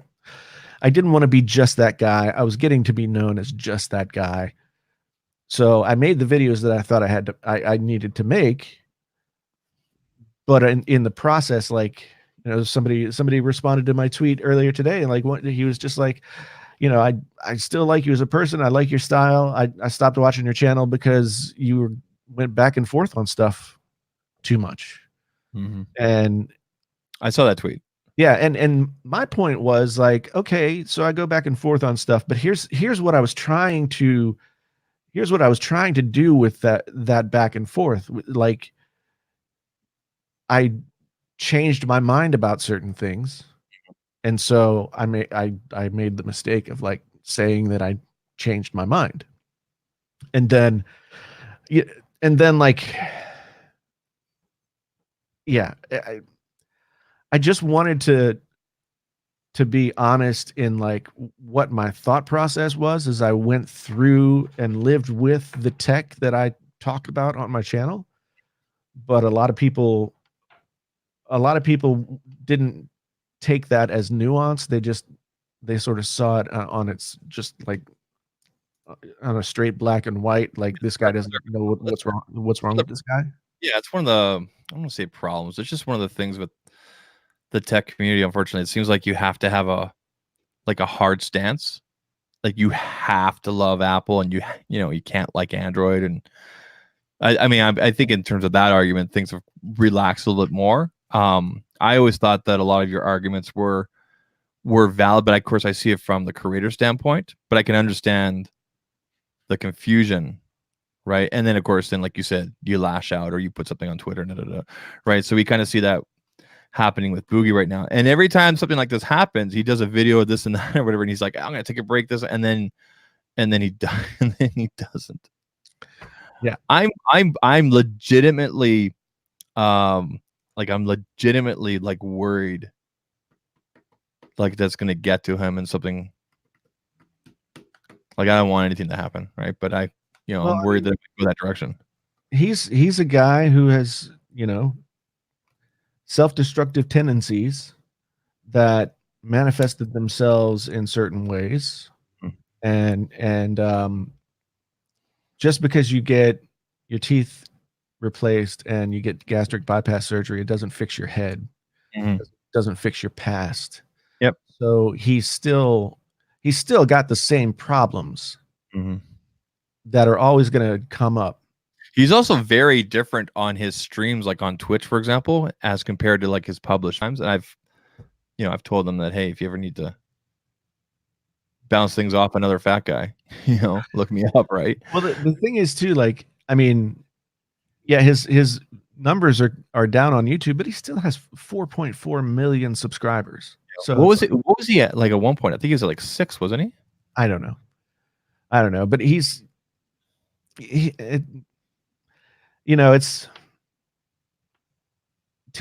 there are seasons of this thing, and like sometimes you're the foot, sometimes you're the shoe,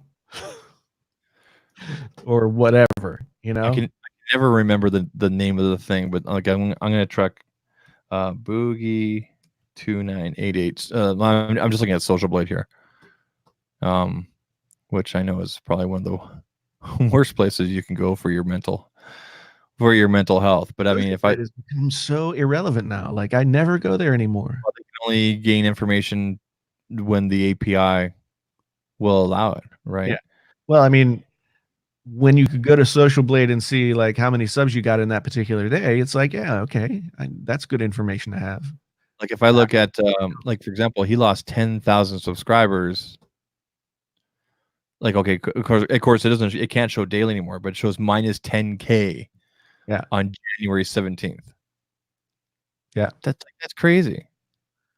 Yeah. I mean, but I'm showing like 4.41, but now he's 4.4. It's crazy. Yeah, it's I mean, I know how it feels. I mean, I lost that 1,200 in like 2 days. When I was only at like 120K. I know it must piss people off to hear me say stuff like that. And it's all relative. Like everybody's reality is a baseline for themselves. I'm not trying to like be anything more or less than anybody else. Right. But yeah, that was a big shock to the system. I'd never had anything happen like that. See, Hefe. He's like, I don't mean it in a like disingenuous way. It's just how it sounds. But yeah, like I could have. Okay, there were 2 ways to play that. When that started to happen, I could have flipped out and made a bunch of videos about how these people don't understand what I'm talking about and how dare you question me, like I can do this or say that or whatever. And I didn't. I just let it die. That would have made things worse. Yeah. Yeah. That's the thing that he can't do. A lot of creators can't do that. Well, I'll give you here's a perfect example. When the whole Later Case Pataka thing happened, Lou even said it himself in a couple of tweets. This is why I don't hang out on Twitter. Like he goes on there, he posts, here's a new video, and he leaves. There's so many creators that are like that. Canoopsy, when I hang out with Canoopsy, He's like, I'm not on Twitter that often. I'll go in there, I'll throw it. But he has been on there more often. But for example, he told me this. He's like, I barely ever look at the YouTube comment section. I just post the video and then move on to the next thing. Yeah. And that's if that's how you want to. Again, that's how he wants to engage and work with his audience, and I guess that's his way of blocking out the noise. I think at the end of the day, like, the challenge of that is different, like with each level that you go up to. Like, there was a time, and I know you guys have been in this place. Like, I would answer every comment. I would say something, but I answer every positive or like critical, like let's have a conversation type comments. But anything that's like, I wouldn't say negative, anything that's like not even abusive, anything that comes across as very angry, I guess, or abusive in a way, I'm just like, you know what, hide on channel, move on to the next person, because I'm kind of taking the same stance as Travis MCP, which is, put your energy into the people that deserve it on your channel, right? Yeah. I mean, I got to a point at a certain place where I couldn't respond to every comment. It's still like not possible. And the unfortunate thing is when you get to like your size or like a Boogie size or like that, like it's literally, it's tough to like respond to everything. Look at Viper. What do you got right now for Twitter for followers? Like 4,000? No, about 3,900, a little bit over there. 3,900. So I'm at 2,800. So I'm 1,000 behind you, right? So, and even then, like I was going through my notifications the other day, and I'm just like, I missed a bunch of stuff. Like people like I want to respond to. So it's getting tougher and tougher. And like, again, not complaining. It's just the realities of it. The reality is the reality of what what's possible and what's demanded of you and what you expect from yourself. Like it always evolves. By the way, because I know some of you guys are watching and listening, I'm honored. I'm happy that you decided to tag me in the contest so you could win whatever it is. But God damn it, that is annoying. Okay, please stop tagging all of us unless it's relevant. Holy crap. Okay, like seriously, I thank you, but wow, like I automatically turn those threads on to mute. Like annoying. Stop it. Thank you. I know what you're talking about. I know what you're talking about. Last night? Yeah. What's that? I don't know what's happened to me. Are you talking about the deity thread? No, I'm okay with deity. I'm talking about there was another one. There was something else. There was we're not about there's been a couple lately, like tag 10 people and retweet, as many times. And I don't get tagging that though. Thank God. Damn, dude. Like as soon as that kind of stuff pops up, thank God there's a mute thread thing. Yeah. And you actually can't go back and find the thread unless you know to look for it, which is thank God. I mean, man, if you wanna get on my mute list right away, that's a great way to do it. So I'm with you, man. I hate when I get tagged in random stuff that I have nothing to do with or don't care about. Like, why are you tagging me in this? Exactly. Like you and I, Viper, like you and I, we like if we're not with our family or for our loved ones, like we're on Twitter. Like we're very accessible. That's why you and I don't do Discord a lot, right? Like Twitter's our thing. Like that's our water cooler, right? And while I'm glad that people would think of me and tag me and everything like that, honestly, I thank you. But holy shit, that's annoying. Like really? Come on, man. I have no problem being accessible and for you to ask me questions and engage in conversations like that. But every single freaking contest and everything, you're constantly tagging me. Thank you, but holy, that's annoying. Yeah. Anyway, that's all right. So I decided to go look at Held for Review because I haven't for a while, and Held for Review has not been as intense as it was. But okay, so I'm gonna share some Held for Review here. So we're actually showing the screen this time, folks. Yeah. So you can see what this guy's a moron. Go take a shower and shave. You look like you smell. I mean, he's not wrong. I routinely go too many days without showering, so he's not wrong. Oh, did we lose Viper? Yeah. Uh-oh. Yeah, he says he had to drop out. Okay. All right. So yeah, the held for review thing is not what it once was, but this guy, Jason, please read this article which addresses your constant laughing at the end of most sentences. So I guess I have a psychological disorder. Oh, thank God that person's there to diagnose you in the comment section of YouTube, because that should be taken seriously. Yeah. So is there a disorder for laughing after every clause or words? If so, tell me what the proper name is. I wish there was a short answer, but no. Inappropriate laughter is often viewed as a form of emotional dysregulation. Our outer emotional expression should be directly related to our inner mood and or thoughts. If we talk about something, so I laugh in the video. I do. I laugh at the end of certain things that I say in the videos, but not because I'm emotionally deregulated or dysregulated. Right now. Yeah, I mean, I'm just like it's funny to me on the inside as well as like on the outside. I have the sort of the same problem when I get into like these deep, serious conversations with my wife, and we're talking about renovations, things we should buy for the house. I just start laughing because I can't keep a serious face. I can't. Like, it's just I've always laughed at weird. I don't know. Like, I guess. Did you ever see Joker? Yeah. Same sort of thing, right? Well, I mean, that's what this emotional dysregulation. Yeah. I guess he gave involuntary emotional expression disorder. Okay. So I guess this person who left the comment thinks that I'm crazy. Okay, so we'll bring the screen back up, or you're just gonna read stuff. Yeah, no, I'll bring it back up. I don't have a hell for review song. I should record something and then put it on a hotkey and be like, Yes, science. yeah. Oh, I love this. Okay. We all know benchmarks doesn't matter. Doesn't matter? Yeah. On day-to-day use. Here's proof of Galaxy phones beating A13 chip. Note 10 beats so-called A13 Bionic chip. So this guy's providing, I guess, receipts for these claims.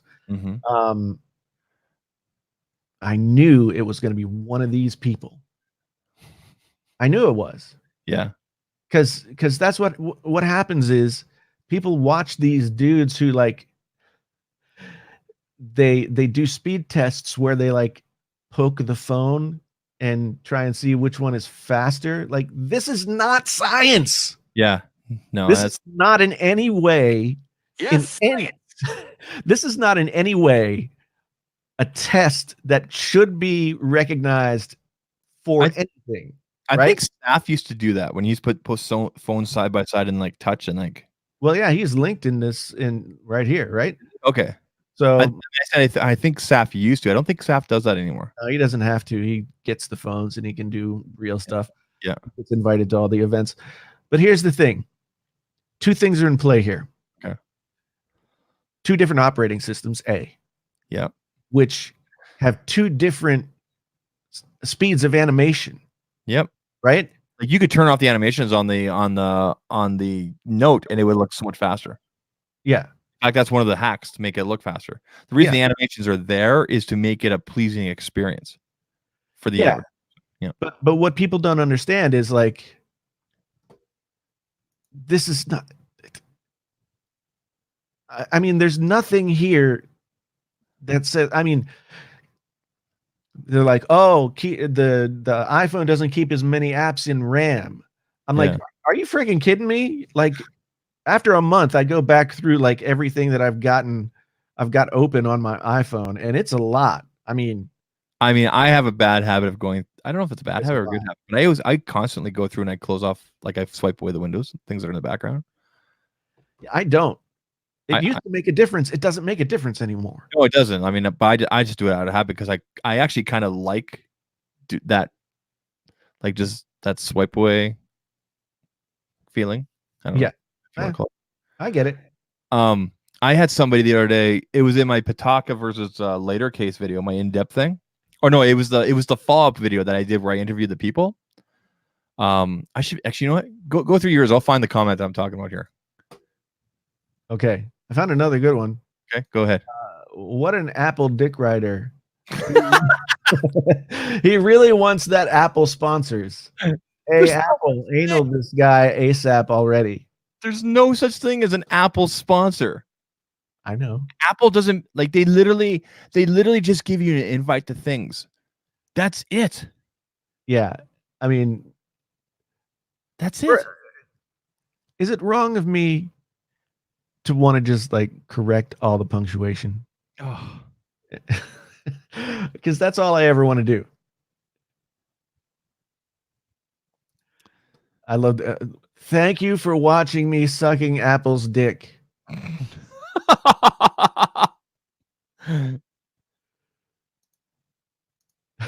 That's crazy. Okay, so here's I'm gonna show you. This is actually the comment section of mine. Let me show you this. Because I think this person kind of doesn't understand the purpose. So really quick for context, this is the video I did where I was interviewing several people. Okay, so for the record, I actually interviewed 9 different people, or in this case 10 people, because these guys were together, at the outside the Apple Store at Market Mall here in Calgary, Alberta, Canada. And I didn't give anybody any context or anything. I just said, here's a later case and here's a Pataka case. Actually, what I said is, here's these 2 cases. Which one feels better to you? Or which one do you like better? I didn't give them any context of what was going on. So this guy comes in, and I guess I understand his point here. He goes, this video does not prove any, he didn't even spell Pataka properly. Pataka case is better. Smallest data set is not one with issue with the video, but if as Lou said, it is actually for people who don't want to use cases. So to which I replied, I'm not trying to prove anything. It's just feedback from real consumers. And he came back with saying, you're targeted very specific consumers. Data should be wide enough. I said, you're entirely missing the point of the video. All I asked people was for which one do you like. I didn't set anything up, give a definition, ask for case types. I simply said, which one do you like? All these people plus 5 others that didn't want to be on video had no context of the situation, nor did I ask them about the case types. I handed them the cases, asked them for their feedback, everyday consumers. Now, if you want a larger sample size, I'm more than happy to do that for you, but you'll need to pay me for my time and work. Please email me for further details. No, seriously.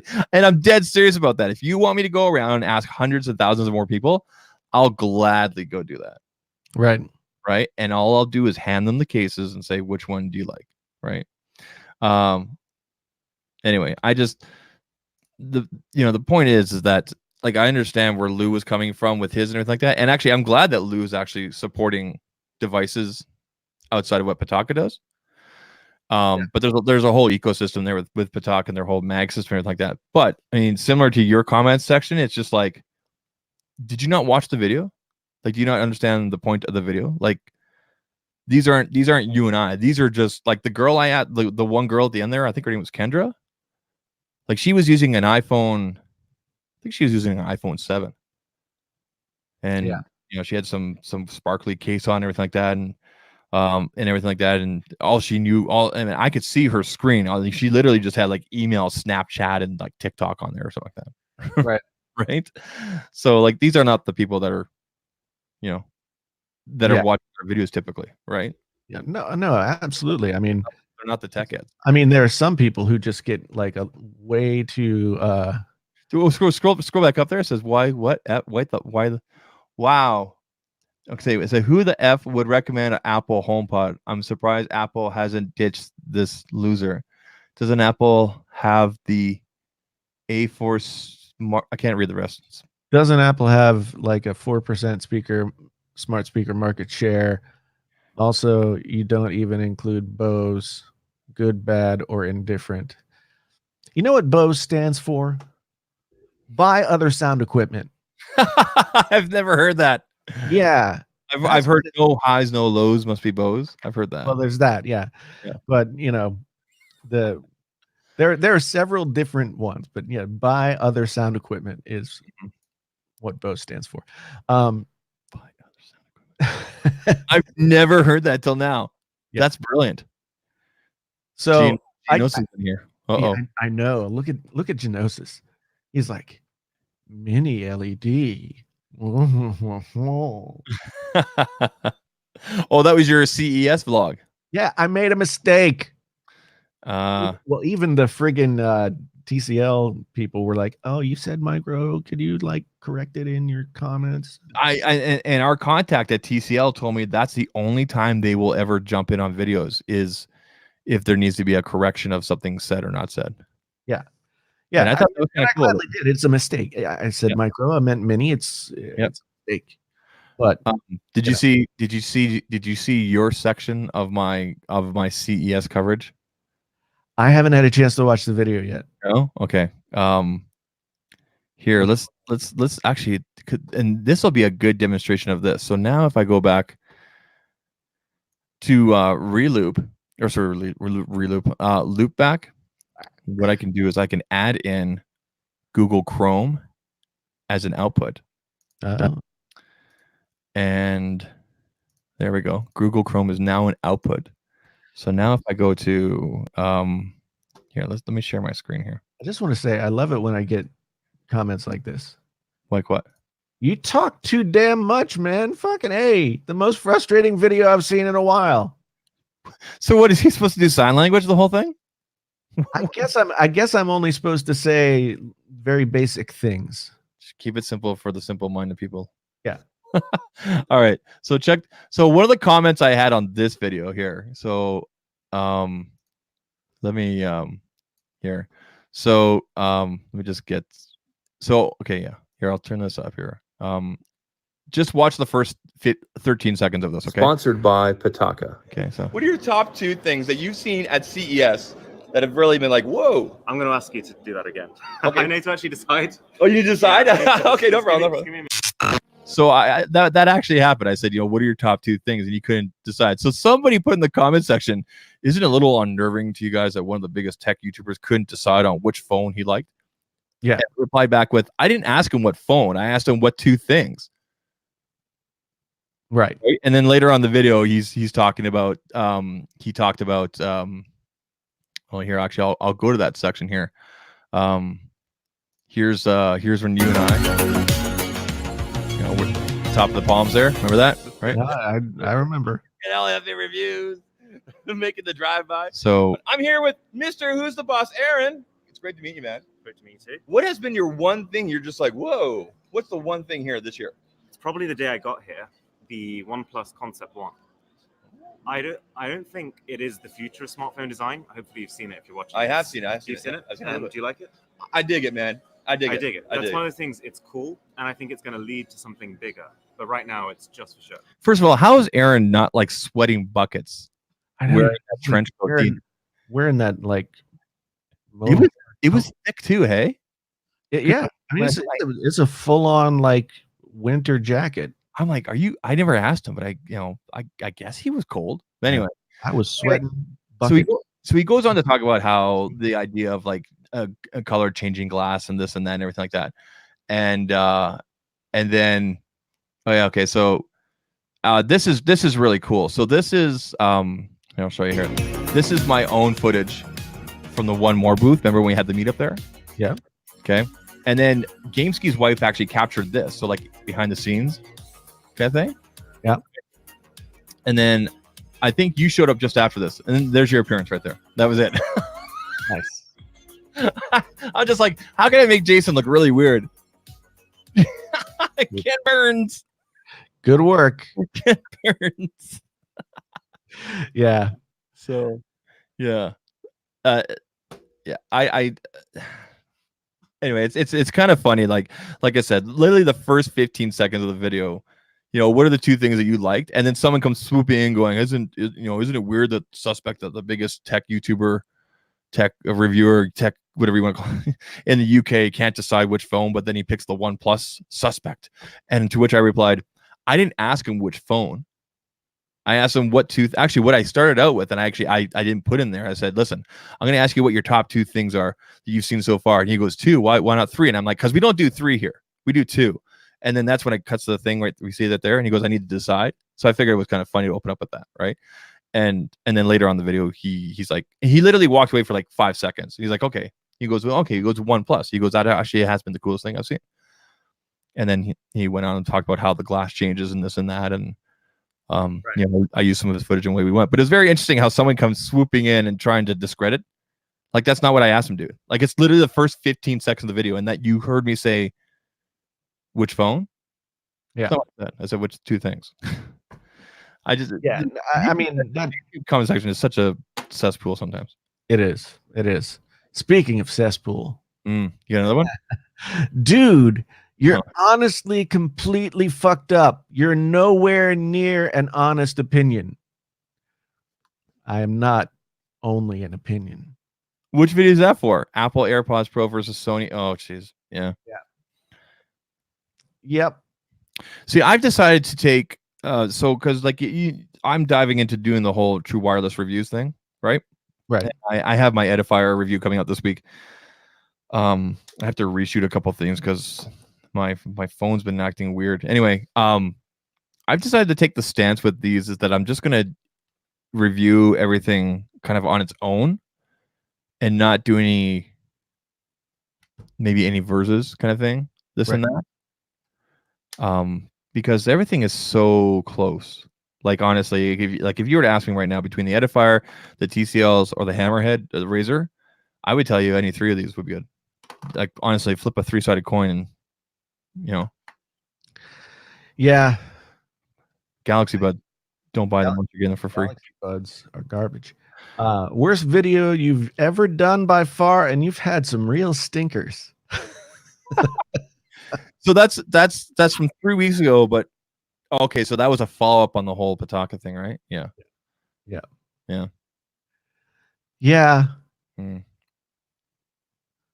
So, well, man, what do you say? What do you say? It's been an interesting night. We wore out Viper. He took off early. I know he was checked out there for. I actually added this because you know how TubeBuddy you can put like you can put in there like pre-typed responses and you just pick them, right? Right. Yeah, well, that's just like your opinion, man. So I put that in quotes and then dash the dude. I just want to see how many people get it. Yeah, that's I have that on mine too. It's not as well edited as that one. I need to edit it, but yeah, that's one of my favorite sayings of all. Yeah. In fact, we haven't done this for a while, but let's talk about things. Goodbye, BMAC. BMAC has left us. Let's talk about something to watch. And then we'll be done. We'll put these people out of our misery. I've got a simple one. Picard. Okay. Watch the new Picard series. I'm sure you can watch on demand right now before episode 2 is on next week. I thought it was well done. I thought it was some of the writing was very basic. I enjoyed it. It felt good to see him on screen again, and then I was immediately like, why are there Romulans and why are there his servants now? And then because of the timeline and everything like that, they immediately established that this is in the same timeline as the J.J. Abrams. Right. So hopefully we'll see like a tie-in there with Nero and all that kind of stuff and everything. So I enjoyed it. I'll say this.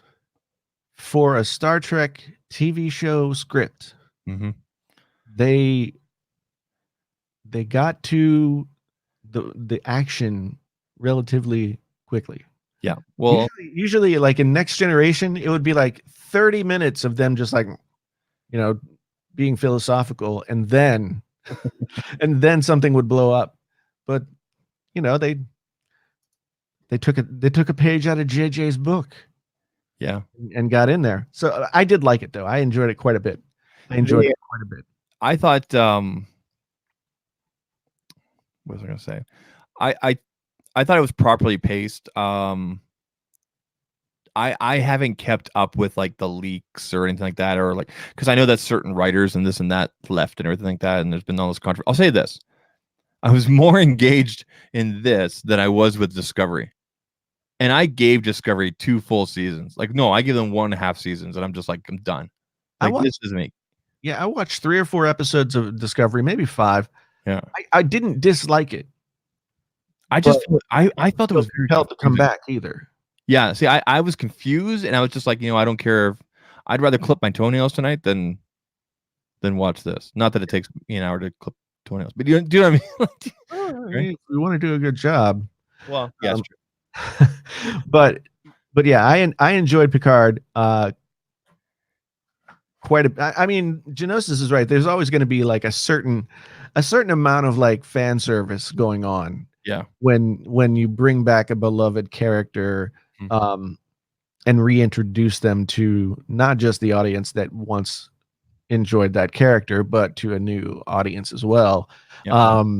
So there's always going to be a little bit of that world building and stuff to do, and it will feel like fan service. What was the last Next Generation movie? Was it Nemesis? No, it was. Yeah, was it Nemesis that had, or was it Insurrection that had the clone of Picard? I can't remember. It's been so long since I've the one where Data died. Okay, so yeah, Star Trek Nemesis. So Picard does reference Star Trek Nemesis in the fact that Data died. Right. They do show B4, which was a copy. I knew right away when it opened up with them on the Enterprise. I'm like, okay, this has to be a dream sequence, right? It's interesting how they call androids synthetics. They never once refer to android or people looking type things on the show on either Generation, Voyager, DS9 as synthetics. Well, I get the sense that so Data was at first like a one of a kind kind of thing, right? Yeah. And I guess from that point they advanced the technology, it became more widespread. And I got the sense that they maybe layered that terminology on after it became more widespread, because Data was the only one. Mm-hmm. So there's also a question of, and I need to look into this a little bit deeper, that because of who owns the rights to Star Trek and certain terminology and everything like that, that there's only certain terminology that they can or cannot use. It's kind of like before Disney bought all of them, you only heard the word mutant used in the X-Men movies. You never heard the word mutant word used in any of the Marvel movies. Right. Think about it. Because they had the rights to that word, mutant, right? So, but they did say android later on. So maybe there's only and again, I thought it was well done. It was kind of funny. I totally recognized the Anaheim Convention Center where he met with the girl. I'm like, that's the Anaheim Convention Center, and that's the fountain that Jake Paul went running through, or what the Paul brothers went running through, and they caused that stampede a few years back. They just obviously dressed it up, right? It was kind of interesting. So, Jake Paul, yeah, or was it Jake Paul or Logan Paul? I don't know. It was one of the Paul guys. They caused the stampede. Anyway, so my pick is for you to watch Nemesis if you really want to get like full backstory, like final Next Generation type stuff, and then watch Picard, or just go watch Picard. But honestly, like my wife barely remembers Nemesis. Like she likes Next Generation, she barely remembers Nemesis, and she enjoyed it. She's like, this is a lot better than Discovery. I'm like, anything's better than Discovery. So, yeah. So what do I want to suggest? I'm blanket statement for all time. If you're out there and you haven't seen The Big Lebowski, then that's your assignment, because that's one of the best movies ever made. Well, that's just like your opinion, man. It is. It is. There's so many great lines from that movie. John Goodman's character is awesome. I've just been like, John Goodman's character is awesome. Friggin' Jesus. Oh yeah. John Turturro. Yeah, it's Tara. Yeah. Oh man. Tara Reid's in that. She plays Bunny. Yes, she is. She's very much in that movie. I know. Mm-hmm. But yeah, Big Lebowski. That's a good one. yeah, that's my assignment for this week.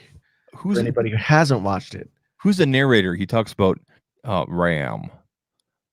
You mean Sam Elliott? Yeah, there you go. He was in Roadhouse. Remember?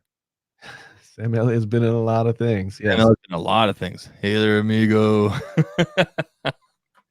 Sam Elliott's still alive, right? Yes, he is. He just made a movie last year. Sam Elliott's still alive. Here is some information from the web that might possibly help. According to Wikipedia, Samuel Patrick is an Okay, Yeah. so he's alive. He's alive. He made a movie last year that sounded amazing, and the trailer looked fantastic. And then I rented it, and it was not nearly as good as I wanted it to be. He's also in that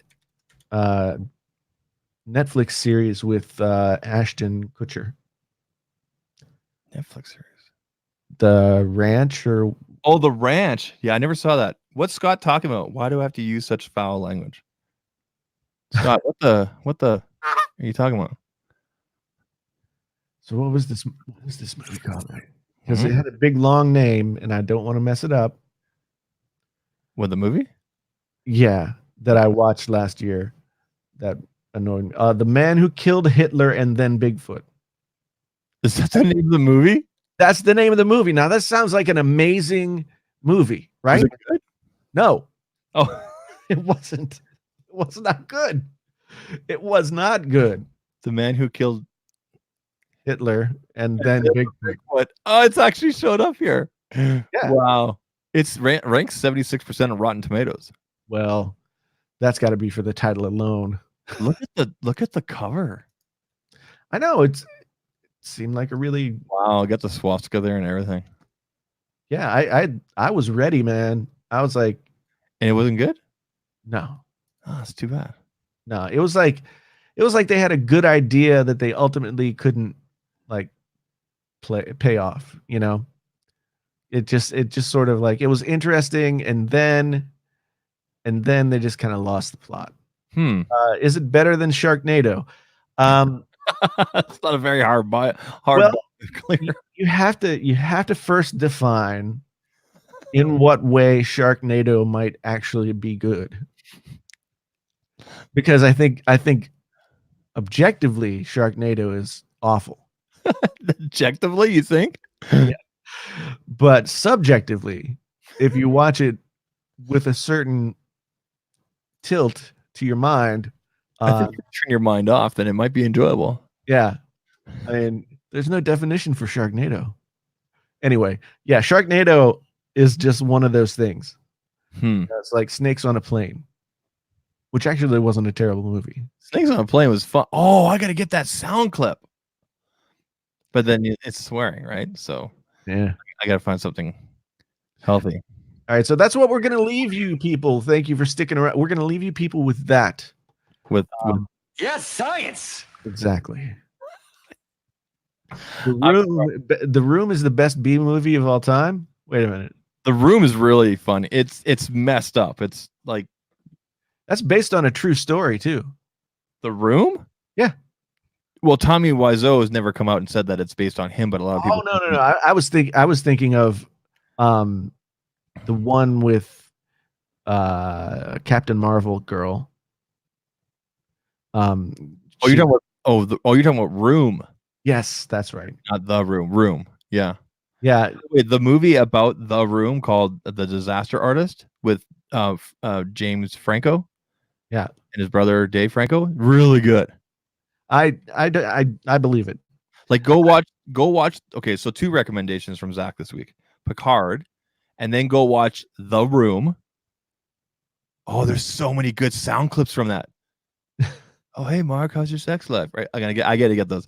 I'm gonna rent a room on my deck here. Anyway, so watch The Room, so the actual movie with Tommy Wiseau, The Room, and then go watch the movie about The Room, which is called The Disaster Artist. So watch The Room, and then The Disaster Artist. Okay, and you'll be totally caught up on why people love these. I'll do it because I haven't watched either. Hot. But okay, so now that we've got more, then we're leaving you guys with gold here. We're leaving you with gold. Do with it what you will. Mhm. Anyway, folks, thank you for being here. Yeah. It's been Thanks for sticking around with us. To all the people who became members this evening, thank you so much. We didn't get 5 super chats, so I didn't use up all my quacks. But you know, that's okay. That's okay. Anyway, you folks, thank you so much for being here. For me and Zach, thank you. And we'll see you like next time when this happens again next Tuesday. I'm tired. Are you tired? Yeah.